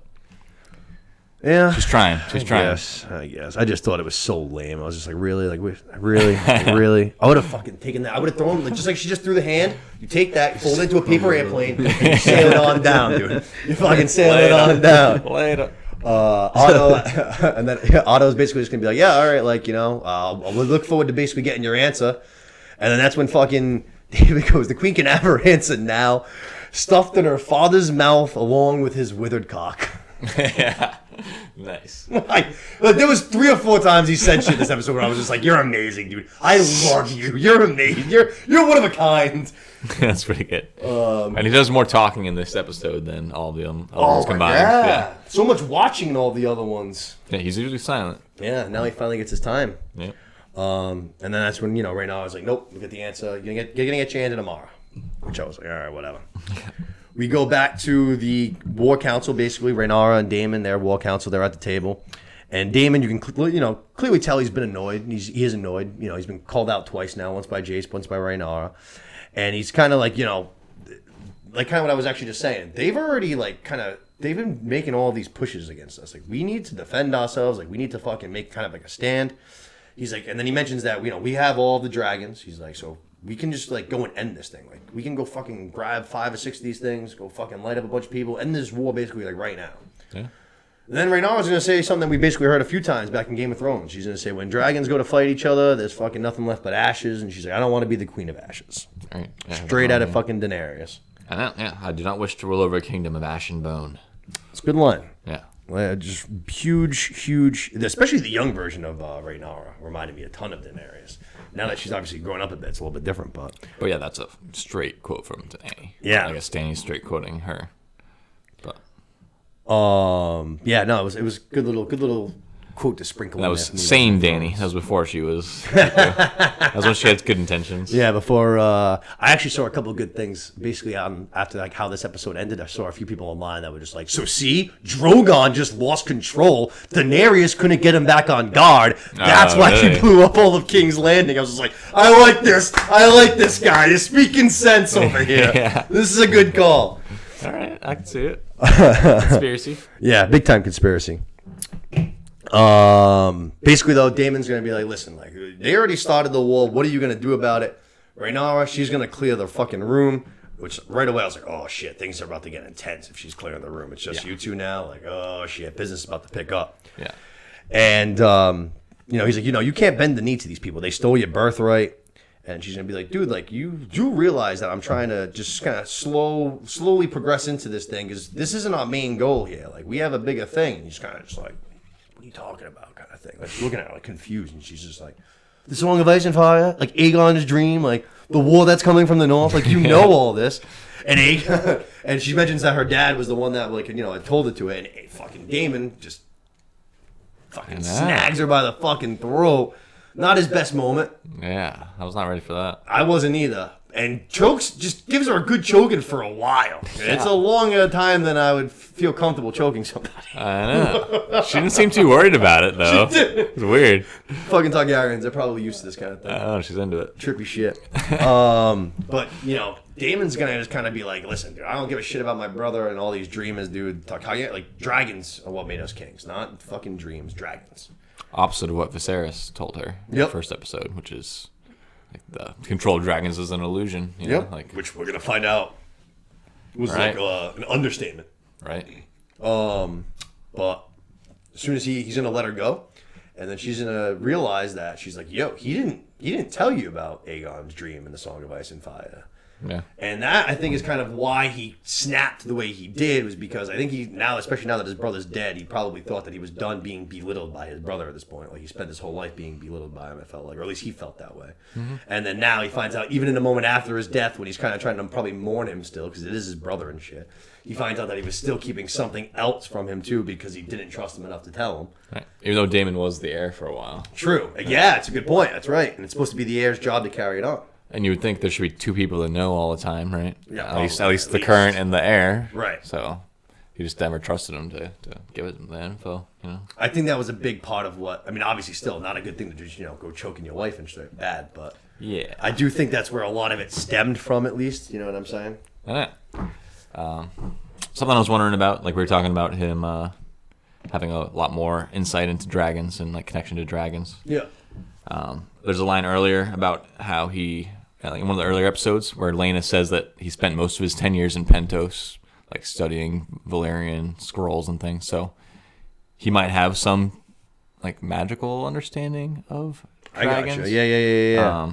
And he could, I don't know, maybe he could know about the Song of Ice and Fire somehow. I don't know. Somehow, like it's the same way that like Rhaegar Targaryen apparently read it in a book. Right, he realized one day he realized it seems I must be a warrior because he read some shit. That's a good point. Yeah, so, that's actually a good call. And that's literally all that Damon does that whole time he's in Pentos. And yeah, so I'm not totally convinced that he didn't know. His reaction was weird for sure. His reaction was weird. I don't know. Maybe it just confirms that Viserys didn't tell him. Mad that if he did, if he did find out from a book, right? Maybe he's thinking like, oh, he just didn't tell anybody. Then he finds out she does know, and it's like, right. Oh, he trusted you more than he trusted me. Right. So I don't know, because it's in some book somewhere. That's how Rhaegar finds out. Yeah. Or maybe, unless he finds out from the dagger somehow, I don't know. But that's always possible too. Yeah. That's not the most unrealistic situation. That some soldier's chilling by a fire with his blade out, and the next thing you know what I mean? It's like, right. Let's see what happens when I heat up this Valyrian steel. Yeah. But I don't know. I feel like there's still some question marks there. We'll see. Intense scene though, very, very, very intense scene. Yeah, very. We go over to Rhaenys, her chambers, and we see that the sea snake. He has arrived. He is in bed. He's while he's doing better, he still doesn't look like he's ready to go fucking back into war right away. He still looks he's a little recovering from his wounds and stuff. Yeah. Rhaenys pretty upset. Pretty mad. This guy's been away at war for a while. They just lost both their kids. She felt pretty abandoned. Sea Snake's like, dude, I fucking lost everything. Rhaenys like, motherfucker, we lost everything, dude. I lost my kids too. And you can tell he's like, shit, you're right. My bad. Mm-hmm. And then Corlys is basically going to just like say, hey, like, let's retire. Like, let's move down to Florida. Let's just like not declare for anybody. We'll just go, chill out on the beach and drink margaritas and we'll just enjoy our last days. Yeah. And Rhaenys is like, bro, we're in too deep. Yeah, she's like, none of our grandkids are going to be even remotely safe as long as this psychopath is on the fucking throne. Like, oh shit. And Sea Snake kind of surprised. Like, really? Like, you want to fucking back this girl? Like, she was definitely involved in Laenor's death somehow. Like, nothing's really ever good come from us being loyal to her. Like, why should we go to fucking war for her kind of a thing? Right. Rhaenys going to go to bat for her big time right here. Basically, she's the only person in the entire kingdom, I think she says, that's trying to do the right thing, that's trying to avoid war. Everyone in her council is trying to push her towards it, and she's doing everything she can to avoid it. Basically saying that she thinks she's going to be a good queen, for lack of a better term. Yeah, she's fully vouching. She shows her what her thoughts were during all these times when she wasn't bowing and stuff, but she was just waiting to talk it over with Corlys. Yeah. But yeah, seems like he's on the same page. He's willing to get past the questionable Laenor thing. Yep. If she is, and she's kind of his leader. It seems like at this point, she's kind of, even though she was waiting for him to decide for sure, he's kind of following her. Seems like the most legitimately strong marriage that we've seen in friggin' Westeros and pretty much ever. Yeah. Even though he did abandon her for the last few years, they seem back. That's true. That's a good point, actually. Yeah. Touche. But you just made it seem like this wasn't your war to fight in. Right. Which is why I was frustrated with it. Oh, I was too. You literally just made a point that this wasn't your war to fight in, and you got offered this opportunity to run away and live your life, and you turned it down. Yep. So I don't understand where we're going back and forth with this. It's just like the actions don't equal with what they're saying. Nope. That scene just didn't make any sense. That's what frustrated from the the end hell of episode 8. Yeah, it dates back to that one. It And didn't that's make any still what sense. aggravates the hell out of it. That's the problem. Yeah, right. That's exactly what it is. Right. Well, when she before the Before her leaving. her leaving, like her just being there with a dragon, having the opportunity to do that and not doing it. Just didn't, like, it just didn't make sense. Like we were saying, just show she her. She does escaping. have a part to play. Like it's fucking crazy. Made no sense. Couldn't decide. Maybe it's crazy. And if she's been around the game, like she's been around this game of ruling the Game of Thrones, like she knows that war is on the outbreak. Do you know, like if you consider yourself like a woman of like you know like a warmonger and psychopath, you can save like thousands, maybe millions of lives in that moment. You kill 10 people, you avoid an entire war. The kingdom, no banners are called. Everyone stays where they are. Rhaenyra and Daemon are fucking king and queen, and that's it. You know what I mean? It's true. Instead, now who knows? Your two granddaughters technically could maybe somehow die if they're riding on dragonback. Who knows? Bayla's gonna dragon. She's riding around. She's a liability now. She can die. Your husband, he just fucking almost died fighting on the stepstones. He's old. He could die. Yeah, no, you're right. You have tons at stake in this fucking war. Don't lie to me and tell me She could have simplified it. Exactly. She could have simplified it a lot, just frying them. For real. Yeah. But like you said, it seems like they're on the same page, and that's exactly what's going to happen because we're going to go back to the war room. Snake's going to fucking stroll on in with Rhaenys. He's basically going to kind of get the update on where all the families are standing and stuff like that. Gonna say, all right, well, this isn't that good. And she's like, well, we're hoping to get a couple more, I was hoping to get the stocks. I think we're hoping to get the Baratheons. And he's like, yeah, hope's a fickle thing. And she's like, well, dude, you also fucking swore allegiance to me. And that's when he's just like, you're right. And I'm here to swear allegiance again. My family, my fleet, the whole thing is yours. And not only do you have the fleet and me and all that good stuff, I got better news for you. I've been fighting on the Stepstones for a while, and unlike last time, we didn't leave it unmanned. The Stepstones, the narrow sea, it now fucking belongs to me. Mm-hmm. And everyone at the table, you can see everyone's eyes kind of get big, and everyone's like, oh, sweet, let's set up fucking some blockades. We'll just starve these motherfuckers out, you know what I mean? Yep. If the fucking oceans are cut off, if the seas are cut off to them, there's no way for them to bring in food. They'll all just be stuck in King's Landing and the Red Keep, no food, they'll die, you know what I mean? They'll have to give up the throne, they'll surrender, forfeit. Exactly, yeah. It's called the Gullet. That's the little strait in between. Oh, okay. Yeah, so he controls that main passageway. Perfect. Yeah, shuts off Blackwater Bay pretty much. Huge thing to control, you know what I mean? Huge thing, controls the tides. And obviously we have a lot more dragons so that we can actually kind of help protect these, ships and whatever else, these blockades. Because obviously wood, liability to their dragons, but if we have 13 of our own to defend them too, or, however many we have right now, 10, 7, whatever. Yeah. 1, 4. It's a nice little thing to have. Yeah. And that's basically, it's what Rhaenys basically says. She's like, all right, word. She's like, I'll go fucking head over to that gullet myself right now on fucking Dragonback and I'll patrol it. It was just like, okay, so now you're really getting involved. You went from being on the sidelines, You're in it now. Like, you're in it now. Yeah, for real. That was another thing that I kind of was just like, I'm very confused. Like, I don't know why you do the things you do the way you do them. Well, and it's such a simple thing from the last episode too. Like we were saying, you could have shot it so much differently. Yeah, you could have had the church, earthquake kind of deal. Oh my God, what's going on? And just see her escape with the dragon. Yep. You didn't have to have her come in and do that. Yep. And then the next episode be like, oh, this is what I'm going to be involved in this war. Yeah, it's dumb. I mean, it's still not a war yet though. Like Rhaenyra, not until the very last shot is it a war. When Rhaenyra's son dies, and she's like, bullshit. It's you fucking steal on. the Iron Throne War's on. Yeah, it's on. You steal the Iron Throne War's on. Well, the queen on the other side hasn't declared war yet until she's in charge, dude. She's been sitting there shouting off her feet pics to fucking Lord Corlys or whatever the fuck his name is there. The hot. Yeah, her too. No, but I'm saying Rhaenyra. Rhaenyra doesn't declare war till the end. Oh, all right. Yeah. I mean, I don't think Allison ever technically. She's selling declares feet war. pics too. Yeah. She's got an OnlyFans. I got you though. And then the last thing that we're gonna see right before this scene closes, like, all right, send out all the ravens, send them off to Stark, send them off to the Vale, and then the Riverlands. Send off the 3 ravens, and then Jace is gonna be like, you know what? Don't send the ravens, send us. Dragons are faster, sends a better message, a little bit more kind of an intimidation thing too.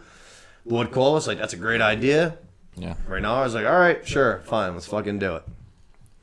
Yeah. So we literally go right to there. This episode fucking fast. I feel like it was kind of sort of not fast paced, but it didn't jump around because we didn't go to the King's Landing at all or anything like that. We just stayed like on Driftmark. Right. It was just kind of like very linear, which I liked. I didn't hate it. Yeah. But we see Rhaenyra. She's gonna send the boys off. She's gonna make them swear basically that they are going as messengers and not as warriors. Swears on the 7 gods too. Yep. Which she's trying to like make them embrace what the common people follow, even though Already getting ready to be queen. right, even though she just had a friggin' ceremonial like Targaryen wedding, Yep. or not just had it, but she seems more detached from the seven than other people. She knows that it's important for what they're about to do. So You got to be able to work with the people if you're going to rule them, kind of a thing. If you're just going in there like a dictatorship, that's how you get rebellions on your hand. yeah. But we're going to send Jace off to the. He's going to go to the Vale, quick stop at the Vale, and then off to Winterfell. Winterfell, yeah. Bunch of name drops in this episode, like we said. So he's going to go do a cool little. That's going to be a long flight, I imagine. Even on Dragonback, that's a fucking. Whoo! It's a long ways. Then we're going to send Luke off to the Riverlands to treat with House Baratheon. More name Storm's drops. End. Storm's End. And then we see a quick little glimpse, cool little shot. We see Luke, Jace, and Princess Rhaenys, who's heading off to go defend the blockades. They all fly off on dragon together. We get 3 dragons flying in the air together, but always cool to see dragons at once. Yeah, a little bit of an ominous exit for Luke. He has like he's the darkest cloud he's flying into, and he gives like a little like last look over his shoulder, like looking back. No shit. It's like, I didn't even notice that's your last little glimpse, buddy. Good luck. We go to one of the cooler scenes that I really like that I mentioned earlier. We see Daemon. He is basically just climbing down into like looks like caves. You know, he's definitely like underground, very dark, just lighting his way with a torch. He is singing in Valerian the whole time. And as soon as I saw this, I was like, all right, he mentioned we have 3 dragons that are unclaimed. Like he's got to be gonna go try and find one of these things. And sure enough, that's who he's gonna come across. Vermithor. Yep. The dragon of the peaceful king that we met in the very beginning of the show in episode 1, the old King Jaehaerys. He has been vacated ever since, I believe, right? Hasn't had a rider chilling, since. yeah. So he's ready to go. And he's mean looking. He and is. Bigger than Caraxes. He's the second biggest dragon. Yep. That's what I heard that too. I don't remember who said it, but I did remember hearing that. Vhagar and then Vhagar's still way bigger, but okay. I mean, we see that one scene earlier in the year where in the season where Daemon's flying next to Lena, where it's Caraxes and Vhagar. Oh yeah. And that's like half the size or whatever. You know? So maybe Vermithor is like 60% the size of Vhagar or something like that. Yeah, so Caraxes got to be right there in the running too. It's got to be a top 3 or 4 kind of. Yeah, Caraxes is like 3rd. Okay. Yeah, tied with something else. Oh, Meleys is about the same size. Oh, all right. Yeah, that's the one that also Rhaenys rides, right? Yep. That's Rhaenys' dragon. And both of them are like barely bigger than Drogon, which is obviously huge. Oh yeah, Drogon was massive. And actually, that's a good diameter now to put things in perspective. Yep. But like I said, you get those 3. They're all flying off. I'm sorry, Jesus, dragon, Jesus. Daemon going down into the caves, finds Vermithor. Yeah. Does the sings him a little lullaby. Yeah, a little lullaby tune. And Vermithor seems like he likes it. At first, it seems like he might light him up for a second, which I don't even know what would happen. Probably just walk through it. I don't even know. But I don't know.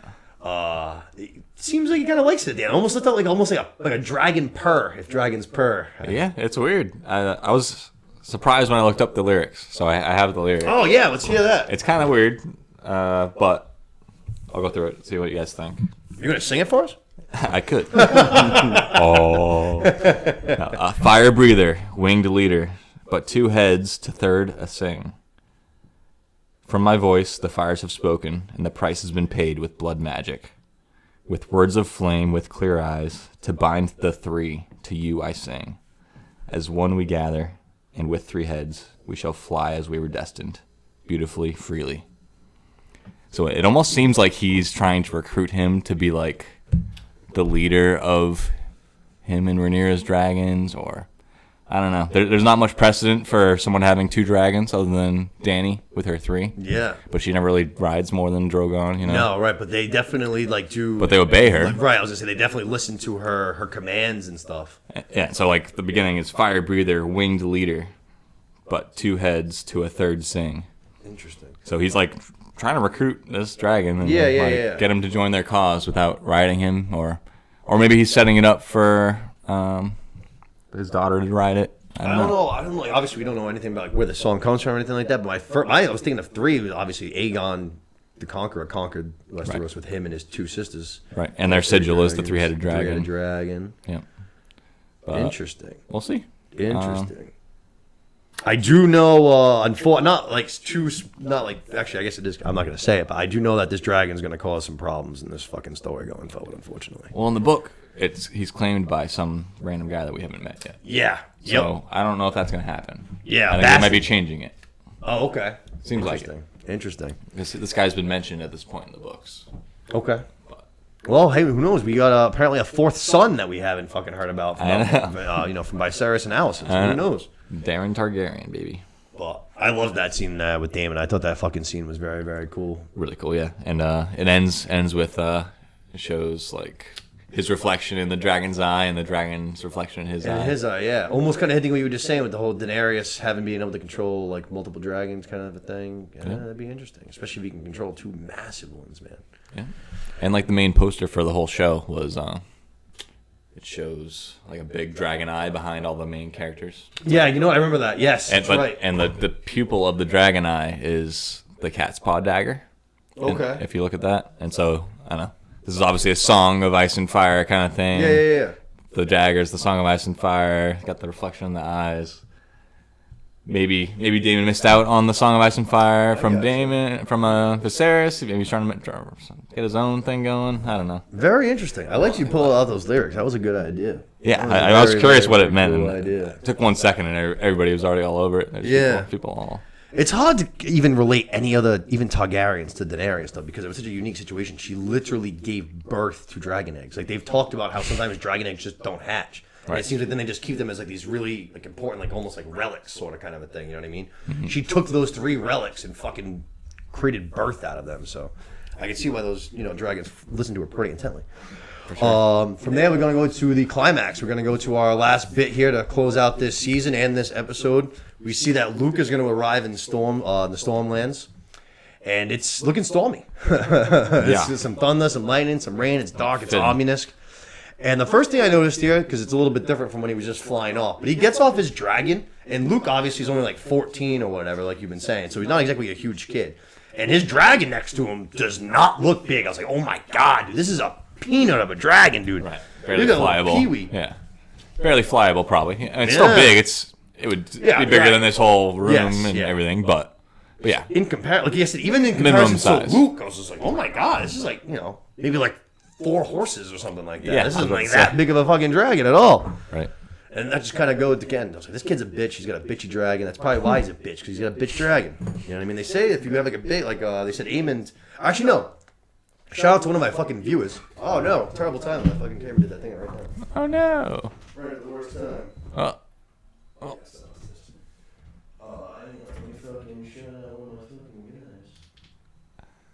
We'll give him the proper shout out. Yeah, you know what? I should.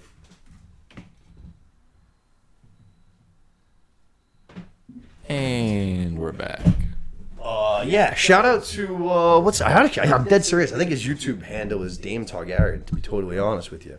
But after the episode when I was actually kind of bitching about how Aemond looks like so much older than his brother now, he said, "Oh, actually, if you have like a really big dragon and you're like raised alongside of your dragon, like you'll like in the books they say like you'll age quicker, kind of like you'll get stronger, you'll get bigger, like almost you're matching your dragon sort of." Cool. So, yeah. I've never caught that. I like that a lot. Yeah, when he said that to me, like, I'll probably do like 15 minutes after I posted that episode, whatever that episode 8, I think I want to say. Huh.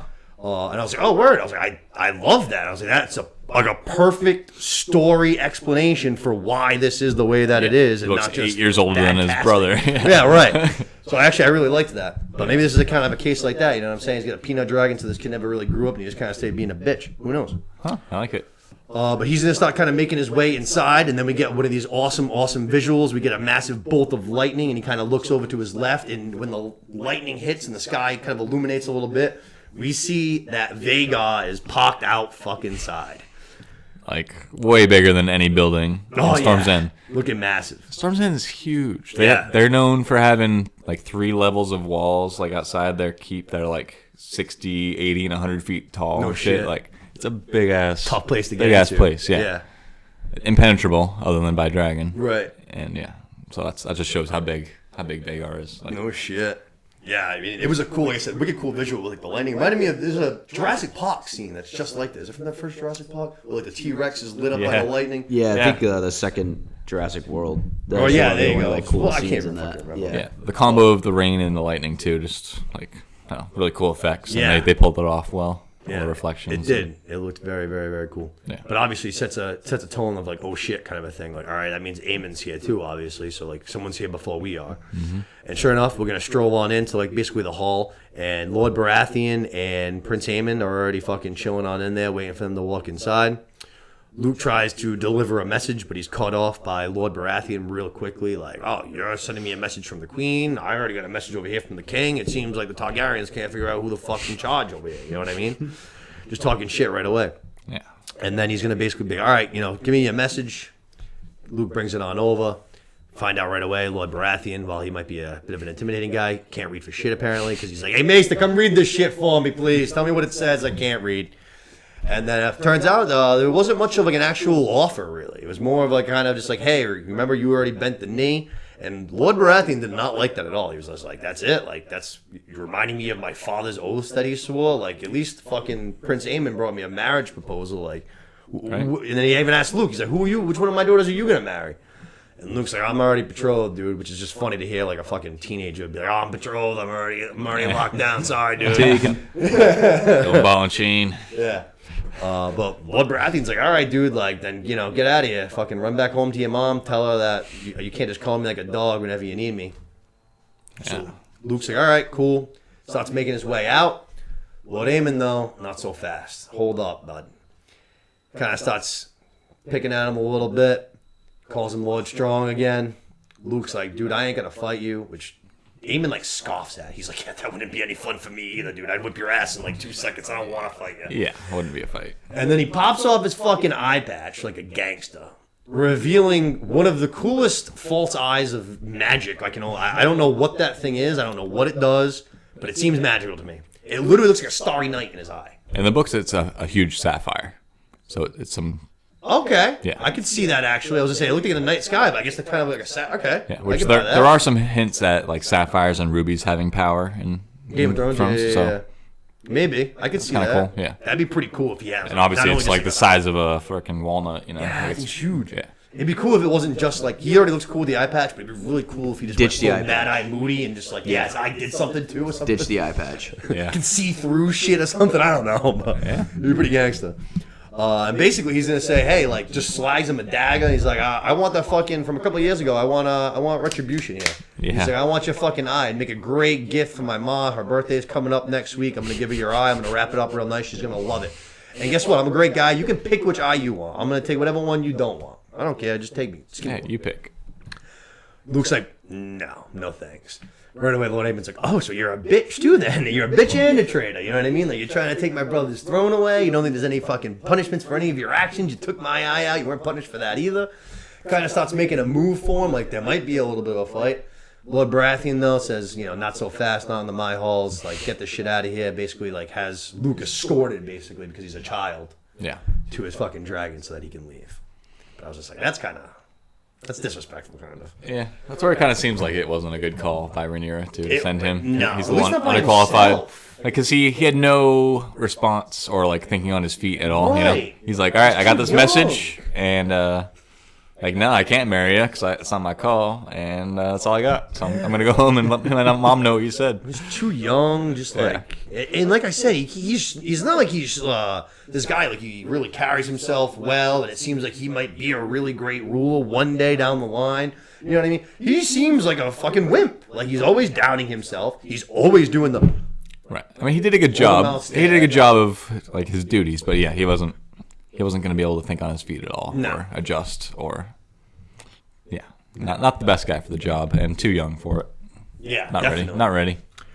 Like I said, we see that he gets escorted basically to his dragon. The knights put him, go ahead, little boy, go fly home to your mother now. Mm-hmm. But as he gets out there, like as he's about to kind of climb on his dragon, he kind of looks back over to where Vhagar was parked previously, and he notices that Vhagar is already gone.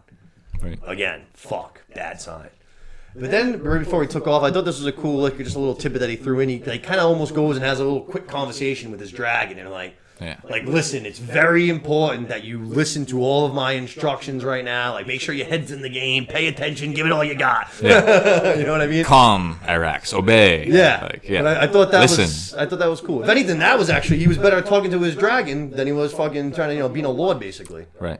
And it kind of enforces what we see later too, that the dragons are not totally obedient. They do their own thing sometimes. Yeah.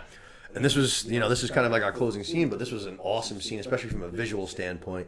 We see Lucas literally flying through a mean storm. It seems like the storm's really picked up, like everything. Wind, rain, thunder, lightning. It's going fucking crazy. And he's obviously on the lookout. He knows that Eamon and Vhagar have already taken off, so he's on high alert, looking all over. And then we're going to get, a couple little hints of laughter in the distance that kind of tell us that Eamon's probably not too far away. Very evil, like menacing laugh. Yeah. And then we're going to get an awesome shot where the camera goes like from the ground up towards the sky under the belly of the dragon. Oh, so cool. And you see Arax like flying through the air, and there's like clouds over him, and then all of a sudden the lightning strikes kind of, and you see fucking Vhagar fly right over Arax, and you just see like 50 times size difference. Wild size difference, yeah. Even with the perspective, like he would look smaller than he really is being above him, Like, right, he's still just yeah. massive. Just like wild how big this thing fucking looks, man. Like a Hershey kiss compared to this fucking thing. Yeah. It's unbelievable. But fucking Aemon's basically in follow on Vhagar, and they're gonna kind of just start trying to have a little bit of fun, kind of. They're driving on their asses, riding on their heels, doing a little fucking bandwagoning. Taking a couple snaps, kind of, you know what I mean? I see you. Yeah, exactly. Just trying to be annoying and trying to be scary and shit like that. A couple corny lines. Yeah, definitely. But he had that vibe going for him, actually, in that moment. He kind of had, like, that Disney character, just like, I'm going to get you! For sure. Evil laugh. Yeah, for real. Then Luke is going to kind of do a little bit of smart flying. He's like, all right, dude, we're smaller than he is. We might be a little bit faster and more nimble than he is. Let's go low. We'll dive into this valley where there's a lot of it's a tight cavern. Obviously, Vhagar ain't fitting his fat ass in there. Great move. He's able to kind of lose Vhagar a little bit. Comes out the other end. Aemon's looking all over for him. Like, where the fuck did they go? He's kind of just laughing to himself because he had some fun. I think in that moment, Aemon thought his day was over. Yeah. I think he thought, all right, I lost them. I wasn't going to do any real damage. I was just trying to scare them, which I did. They're flying back. Like, I'm going to fly back. Yeah. He kind of just like, all right, that was fun. And then all of a sudden, as he's chilling there, fucking Arax, just completely not listening to his fucking rider at all, just comes flying by on the side and throws a little fireball, basically, blows a little smoke at Vhagar. And Vhagar does not like it. He that Michael Jordan gif, and I took that personally. Yeah. Yeah. You did not like it, and then he instantly does exactly what Arax did and stops listening to his rider too. And now we got two dragons, neither one of them listening to their rider, just like Viserys hinted at the beginning of the show, episode 1. The fact that we control these dragons is an illusion. It's not real. It's fucking fake. And sure enough, Aemon, even though he tries his best, no, 1,000 times, basically screaming at Vhagar. Vhagar goes over and in one just little, not even a big gulp, just a little, like you're eating a chip. Yeah. Just rips Gnarly. Arax and Luke right in fucking pieces. Just swallows probably Luke whole, if I had to guess. Yeah. You see Got a Arax chunk or a pieces kind hand of or- dwindle to the yeah. ground. But what is it? I couldn't tell if he got So a I chunk don't- of both or whatever. I but- don't think he ate them because I saw somewhere that the way that Rhaenyra finds out That would make is sense. that the remains of the dragon and I guess Luke. Lucera thing Oh, yeah, Luke. wash up to shore. Yeah. And that's how she finds out. Like, that's savage. Yeah. That's how she finds out what happened. That does make sense. 'Cause I think I definitely did. I said to Steph, I was like, it took 3 days for them to figure out that the fucking dead dad and the king of the kingdoms was dead. This kid gets bitten and no one was around for it at all except for Aemon, and they know in 2 seconds. Right. Washed up to shore. In the books, people apparently saw it happen from Storm's End. Oh, no shit. Oh, they saw like blasts of fire in the distance. God. That's all they really know. Yeah. Fucking crazy. Like, oh! Something's going down. Aemon though, right after Vhagar, just smacks down on these guys. Aemon, you can tell, is just like, oh fuck, like I didn't want that to happen. That was not my intent. Like I fucked up. fucked up. Yeah, like oh shit, my mom's gonna be so mad at me. Yeah. Shout out Scream. But you could tell, like I said, it seemed like he was just trying to, fuck around with him, scare him a little bit, intimidate him a little bit, but he wasn't. I don't think he was trying to do this. Yeah, which is different from the book too. It's portrayed as a much more intentional killing. Oh, really? Yeah, it seems like he was pissed off. I was telling Seth before the show, like one of the Baratheon daughters says something to Aemon right after Luke leaves. She's like, "Did he take your balls along with your eye?" Before he leaves, and then he storms off, and they see all the fighting in the distance, and the kid dies. Whether it was actually an accident or not is one thing, but it's at least portrayed as more intentional. Aemon went and killed this dude, and he meant to do it. Shit. Yeah, Interesting. But that's the history bias too. Right. Yeah, like we've Not to say it's how it really was, Yeah. But yeah, like Seth kind of just said, closing shot for the season. No words, just like, intense music playing. But we go to the council room. We see Damon enter it. He obviously just got the news from somebody, whether it be a Raven or somebody else, and he's going to stroll through. He's going to go up to Rhaenyra. Kind of just, you assume, tell her exactly what just happened, I would imagine, because then she's going to kind of turn around, and that's where we close with her. But she's just looking. She got like that Daenerys season 8 look on her face. Right. Yeah, for real. She's been the most thoughtful, non-overreaction person so far, but she might be triggering some Targaryen shit now. We'll see. I think that's fair. I mean, you lost a kid. Actually, technically lost 2 kids in one episode, now that I think about it. I forgot about that. Yeah. Gave birth to a stillborn, unfortunately. Then she loses Luke. She lost her dad. Tough episode for Rhaenyra. The stillborn was also her only daughter. My God. No shit. They didn't even mention that on the show, right? Right. And she was also going to name it Visenya, which is what she wanted her mom to name the baby if it was a girl also. That's and right. So that baby's known as Visenya. She's on the family trees and stuff as dying at birth. Oh, man. Yeah. That's brutal. That's good bit to know, though. Only daughter, man. Poor, Yep, only girl. tough bit. But that wraps it up for the finale. Like I said, I loved the episode. I really did. I actually thought it was really good. I liked it. I just don't. I think that if it was episode 9, I would have came away and I'd been like, oh my God, like what an unbelievable episode. Like this finale next week should be fucking crazy. Like. Yeah, you needed one more. I do. I think it's a weird. I don't know. I just think it's a weird spot to kind of leave off on to me. Maybe like Seth said though earlier. Maybe in 5 years from now, when this show is on season 4 or whatever, I'll look back and I'm like, oh wow, what a fucking amazing first season. What a great ending. Who knows? But right now, it just left me wanting for more in the sense that I thought it was a weird. It was such like a weird cliffhanger moment. You know what I mean? Obviously seasons end with cliffhangers all the time. I get that. Like I'm not surprised by that. But this one just felt very different. Right. Like such immediate impact. You know what I mean? Not like delayed impact. So I don't know. Yeah, I can tell you it's gonna come in hot next year. There was a couple more that was like the big one I was hoping they were gonna include. Yeah. There was a couple more big things that are coming as like dominoes they're gonna fall after that. I thought they might include, which I agree would have made it a better ending to the season, but it's gonna be really good season 2. Save it for fucking it's gonna be really good. Maybe we start season 2 off with a fucking absolute certified banger. You know what I mean? We come in as absolutely super strong, and whatever it is, a couple years, 2 years, summer 24. It will be, guaranteed.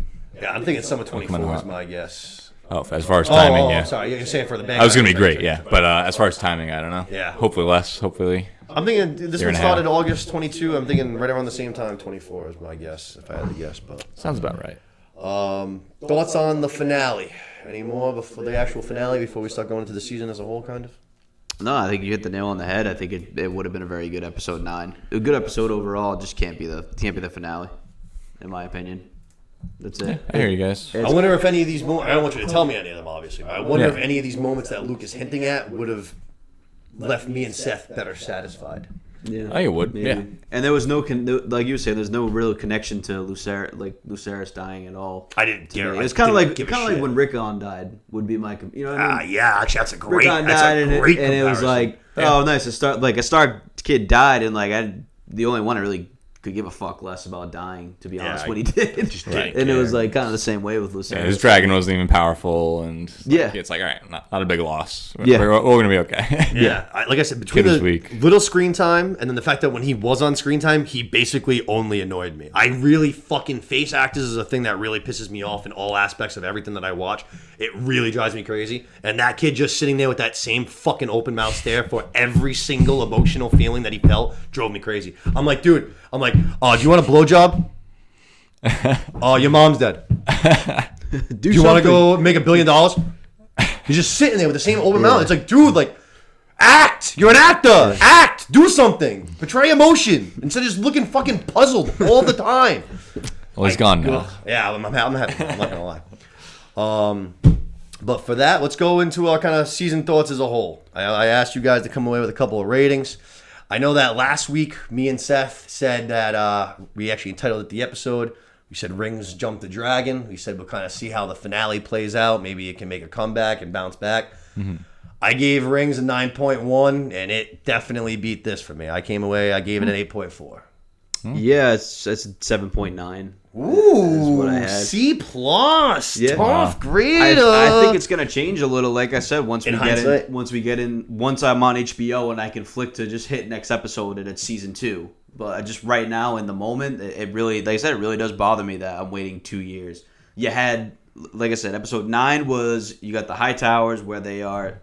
The finale shouldn't be the Targaryens where they are.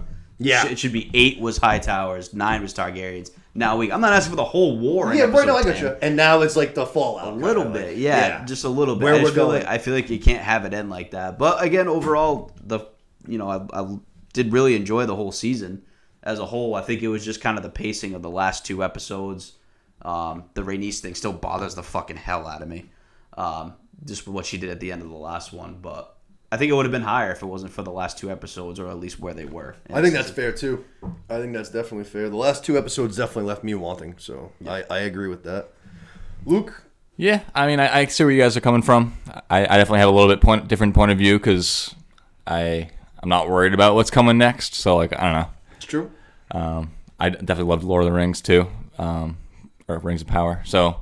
I think they're both A's. I think, A's. Yeah. I think one maybe like this. Tough grade, a good grade. Maybe Ring of Power. I mean, I like both of them. I'm definitely biased. Those are like things I want to love going into them, you know. And as critical as I am, I think they did a good job too. So I don't know. I'd say the show was bad. That's for damn sure. I don't know. I'd say 9 for Rings of Power and like 9.4 for House of Dragon. He goes ahead of. Oh wow. No, I like House of Dragon more. Like I said, it's my shit. I've put in. I put in thousands of hours reading and watching and shit. Like that's what I like. Let me tell you, if you had told me that I would have said that going into the 2 shows, I'd have been like, nah. I wouldn't have said like you're crazy, no way, but I would have been like, you really? Like if that's the case, Rings is gonna be a banger then, I guess. And it was. I thought Rings was an absolute fucking awesome first season. But I like it too. Like I said, 8.4. It's still a solid B. So we got a C+, we got a B, and we got an A. Yeah, I'd say similarly like how Fellowship of the Ring gets so much more power because of how everything else goes. Yep. It's going to be similar. Okay. It's going to be... I like that. Going to relate back a little bit and like, okay, that was the boring one, but there's so much to it. Yeah. There's so much to it. more intricate details and stuff than just full-out bloodshed kind of. But a lot of people like Fellowship the most, you know? Like it's, I don't know, it's the setup, it's the... I don't know. We'll see. We'll see how it goes. I'm optimistic. I'm biased too, like I said, but... All right.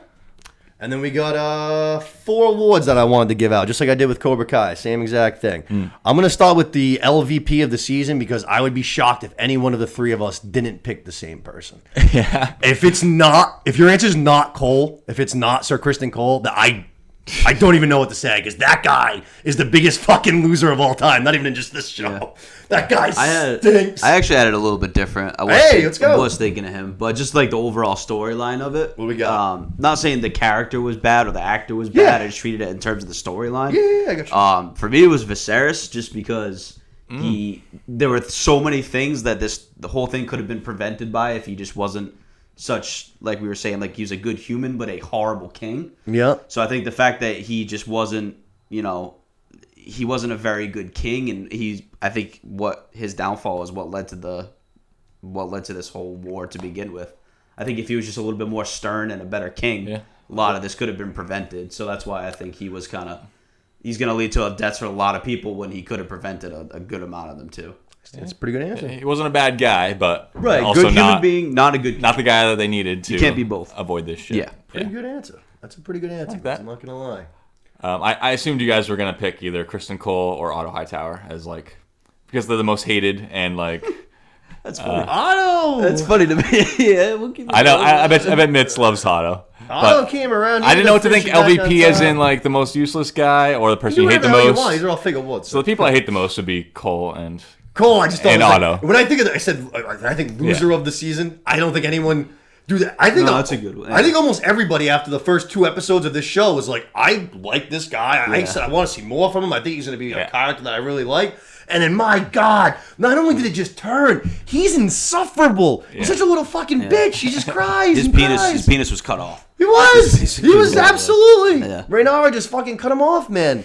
I couldn't stand that guy. I can't wait to see him die eventually in season 2 or 3 or whenever the hell it happens. I can't wait for it. I hope Daemon fucking eats him. I went with a more obscure one because I thought you guys were going to take both of those. So I went with Boros Baratheon because he can't read. And he holds some grudges. And he seems like kind of like Walder Frey almost, no? He's like, what are you going to do for me? What's in it for me?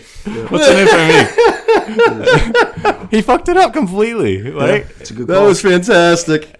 And friggin' he's like Rhaenys' relative. Like, that was why they thought Luke would get along great with him. He'd be like, oh, yeah, it's like Prince. You're related a little bit. Oh, yeah. He didn't even play that card. She should have gone. Yeah, no shit. That would have made sense. Yeah, they're related. No shit. But he just, I don't know. He's just a scrub. He's just like seemed like a spoiled leader guy who's just not anything like even the shitty Baratheons like Robert. He's not like Robert. He's not like Stannis. He's not like Renly. Just a big miss. He's more like Walder Frey. Yeah, I like That's what I got. That's what I got. For a few minutes. I like it. That's what I got. LVP. I like it. For MVP, I don't think it's going to be any shock at who I am picking, but I honestly think it totally plays from all senses. I think whenever this guy was on the screen, he was must watch. He was the number one thing that everyone had their eyes on. I think he stole basically every single scene that he was in. Mm-hmm. And I also think from just a standpoint of the actual term winner, I think that this guy is now king consort. He's married to the heir. He's got fucking 2 badass daughters with one girl. One of them's a dragon rider. One of them also eventually might be a dragon rider. Now he's got 2 badass sons. I'm sure are probably going to be pretty badasses with Rhaenyra. He's finally got the war that he's clearly always wanted. My pick is Daemon. He's the man. You know what I mean? He's a beast. His dragon is awesome. Wild card. His also. connections with the dragon, his scene, I like all of his. I don't know. Every time Daemon was on the screen, I simply couldn't like look away from the fucking screen. I couldn't.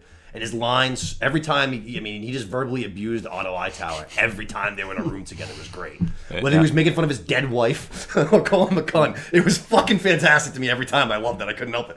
For sure. He crossed some lines, choking out Rhaenyra. Yeah, I didn't love it. Trying to touch up Rhaenyra. I didn't love it.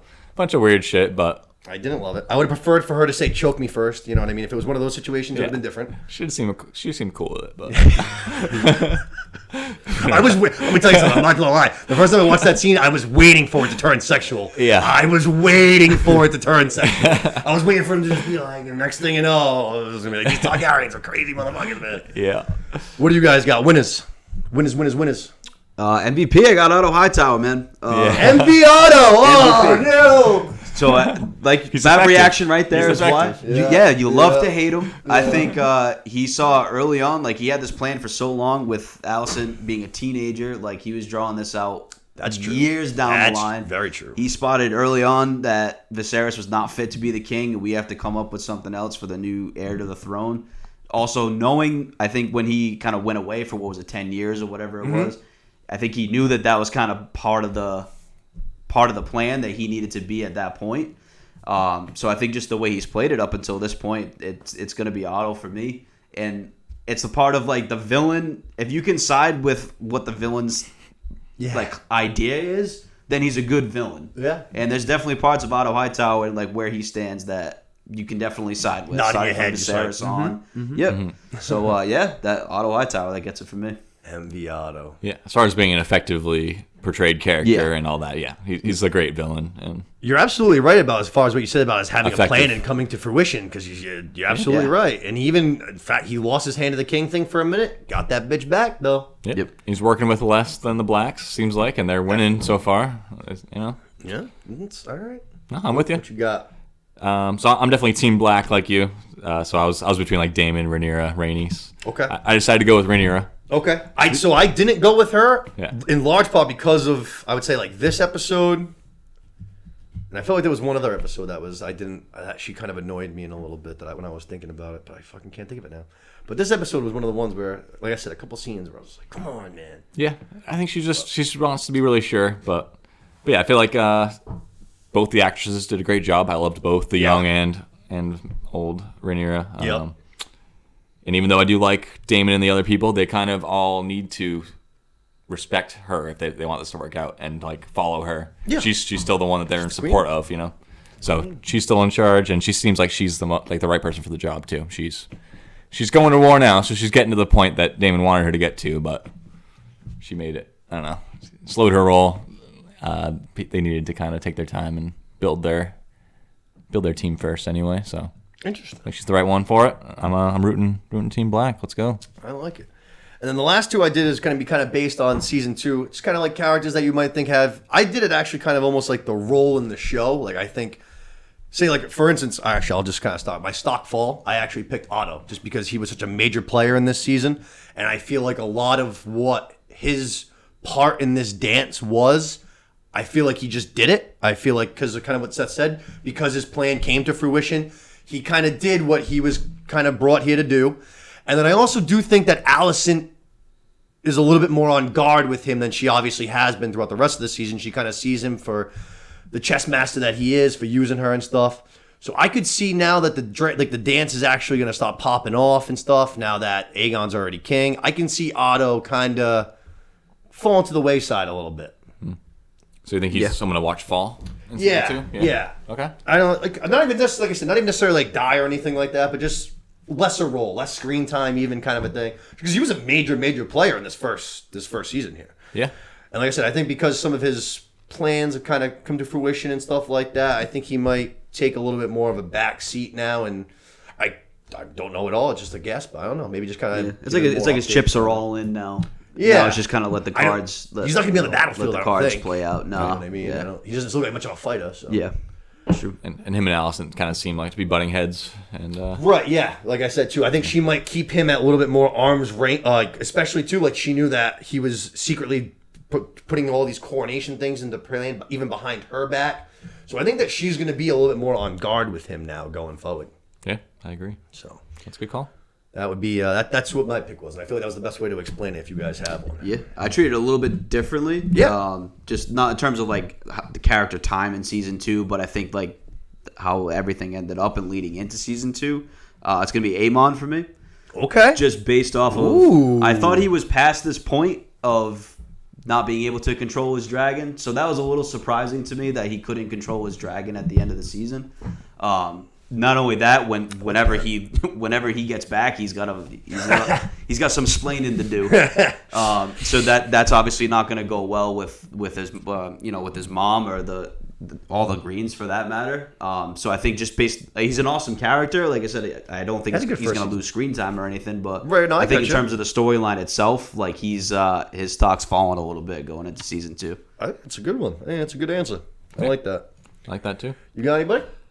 I decided to skip this one just because I've read ahead a little bit. Yeah, I have some input for insider people on the rise because there's some stuff that hasn't gone the same as the book. But okay, I don't want to predict a fall. What's the last one here before we wrap things up for our episode? Running long as always. Lewis would be having a fucking aneurysm right now. My stock rise for season 2 is actually young Jace. I think that now that. The heir to the throne. Yeah, now that he's the heir to the throne. He's obviously of the right age. His little brother just was, killed by his cousin, who he's already had some little beef and quarreling with in the past. I think that his dragon's pretty big too, isn't it? Isn't he on one of the bigger ones? Yeah, we haven't seen it since. We haven't really, but I thought I remember reading that online that he's on one of Merrimack. No, I think it hatched when he was born, so it's not like 4 years older than Luke's dragon, so it can't be that big. But, all right. Yeah, we'll see how big it is. Yeah, we will. They're not all the same. There's big dragons and small dragons. So. Yeah. Even from like the beach scene we saw in this 10th episode, like I said, it seems like he's starting to, even though it was kind of like a little mean about it to his brother, it seems like he's getting it to be like more of a man, more of a soldier, more of a general, like ready to kind of go to war, ready to go to battle. Yeah. I think he's going to want to represent it as not only heir, but the fact that he seems like he's very close with his mom. I think he's going to kind of want to do right by her that she was robbed. Yeah. I think we're in for. I think now that the battle's popping off, I think Jace's going to be in for good showing in season 2. I think he's going to be a bigger role, and I think Jace's going to be turning a little bit of a badass. I got a feeling. I can see it. I think so. That's a good call. Yeah. I went with Corliss for this one. I think now that he's back from 6 years being away, I think he's got a lot of information along the way.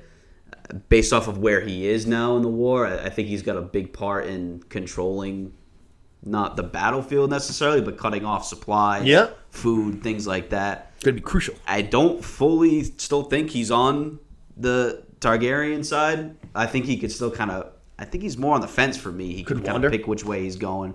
So I think he's got a pretty big role to now that he's back and going into season 2. I'm keeping an eye out on him. And it's like the original episode that I was. That's right. That was your guy, right? Yeah, I was looking out for him at the beginning, so I'm kind of still holding out. My judgment's still on the fence about him too. I like that pick. I think that's a good one too. Yeah, and they have a spin-off on him coming out too. So nice. And he had kind of a weak-ish season, so they're definitely I feel like they're gonna turn up his season 2 also. Yeah, but his things, what they call him, like the 9 voyages or some shit like that. He could have been the LVP for a lot. Like his family just got fucking wiped out. And also just the way that they kind of built him up. I felt like even looking at the trailers and the marketing for this show, I thought he was going to be a little bit more badass, a little bit more involved. Yep. And he really did spend a lot of time just at the stepstones. Yep. Like, you know what I mean? Whether it was in the beginning part or the second part. Yeah. That's a good call. I like that one.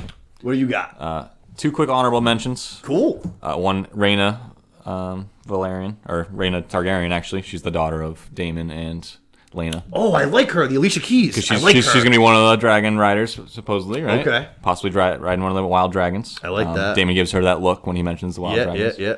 Also wondering about the White Worm, Massaria. Oh, Daemon's old lady who's going to be... That's a great one. I didn't even think of her. So she showed that she's kind of on both sides, right? She's Daemon's girl, also Otto's leak, and all kinds of shit. Yeah, and I've read online a bunch of times now where people just keep going like, dude, you think she's doing shit now? Like, you ain't seen nothing. Like, this bitch is a fucking problem. Like, a problem. Yeah. Yep, she's got some ambition. But the one I actually went with was, I'm wondering about Harold Westerling, who's the Kingsguard guy who dismissed himself. Yeah, very fucking what do you call it? Not Renly, Jesus. Barristan Selmy. Yeah, I have that in here too. Yeah, because he in the book he dies like 18 years before the dance happens. Oh my god, no way. And Kristen Cole's named the head of the Kingsguard in 112. The dance doesn't start till 129. Oh Jesus. So that's way different. So they've already completely gone off track. That's why I feel like I can say this one.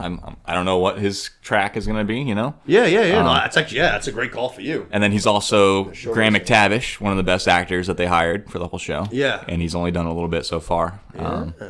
The way he left out, he clearly has a lot of honor and didn't seem like he agreed with what the Greens were doing. Right. Seems black supporter, but right. we don't know what he's doing yet. So I'm curious to see what they do with that. That's a great pick. I like that one a lot. I like all 3 of those. White Worms, those are good. Yeah, we'll see. We'll see what they do. Good job, guys. Good job. But I think, unless you guys have anything else you want to add, I think that's going to wrap it up for our House of the Dragon Season 1 friggin' recap, review, all of it. Yeah, I think we did a good job. A full, awesome season. Thank you for having me on so many times for this. Man, you kidding me? Thanks for coming on. I've had a blast. It's been a great time. We're going to have you plenty on more, too, in the future. We'll find more things to talk about, you know what I mean? Star Wars, Mando, whatever it is, we'll find it, you know what I mean? Hell yeah. This is definitely my specialty, but I love all movies and shows, so I'll be into it whenever you need me for. Yeah, no, definitely. No worries there, buddy. You'll be back for sure. Don't worry about that. That's going to be wrapping it up for us here today. A long one for you guys. Like I said, Los will be having a fucking aneurysm 316. right now.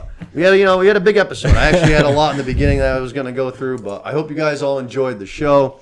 I hope you guys enjoyed hearing Andor on our regular show for the first time. Like I mentioned at the top, we will be back here on Friday night to record our Halloween podcast. We'll be on the lookout for that this weekend. It'll be up first thing Saturday morning. It's going to be a really fun watch.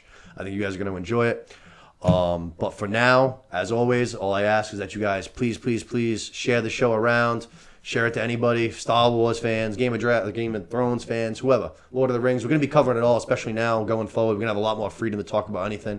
I'm going to try to open things up more, too, as far conversationally, like on the comments. If you guys have things maybe that you guys watch that you might want us to check out, and then we'll review, stuff like that, kind of. I think I'm going to try to do a little bit more of that going forward. But for now, like I said, please share the show around. Subscribe to all of our channels. Leave a comment, leave a rating, because it all really does help, and we really do appreciate it. But that's going to wrap it up for us here tonight. As always, Mr. Seth Rogers and the ones and twos couldn't be here without you. Thank you, sir. No problem. Pumped to be back Friday. Aficionado of Westeros, thank you for an awesome first season of House of the Dragon, bud. It was really great. Of course. And we'll talk to you guys all soon, all right? Enjoy. Night, peeps.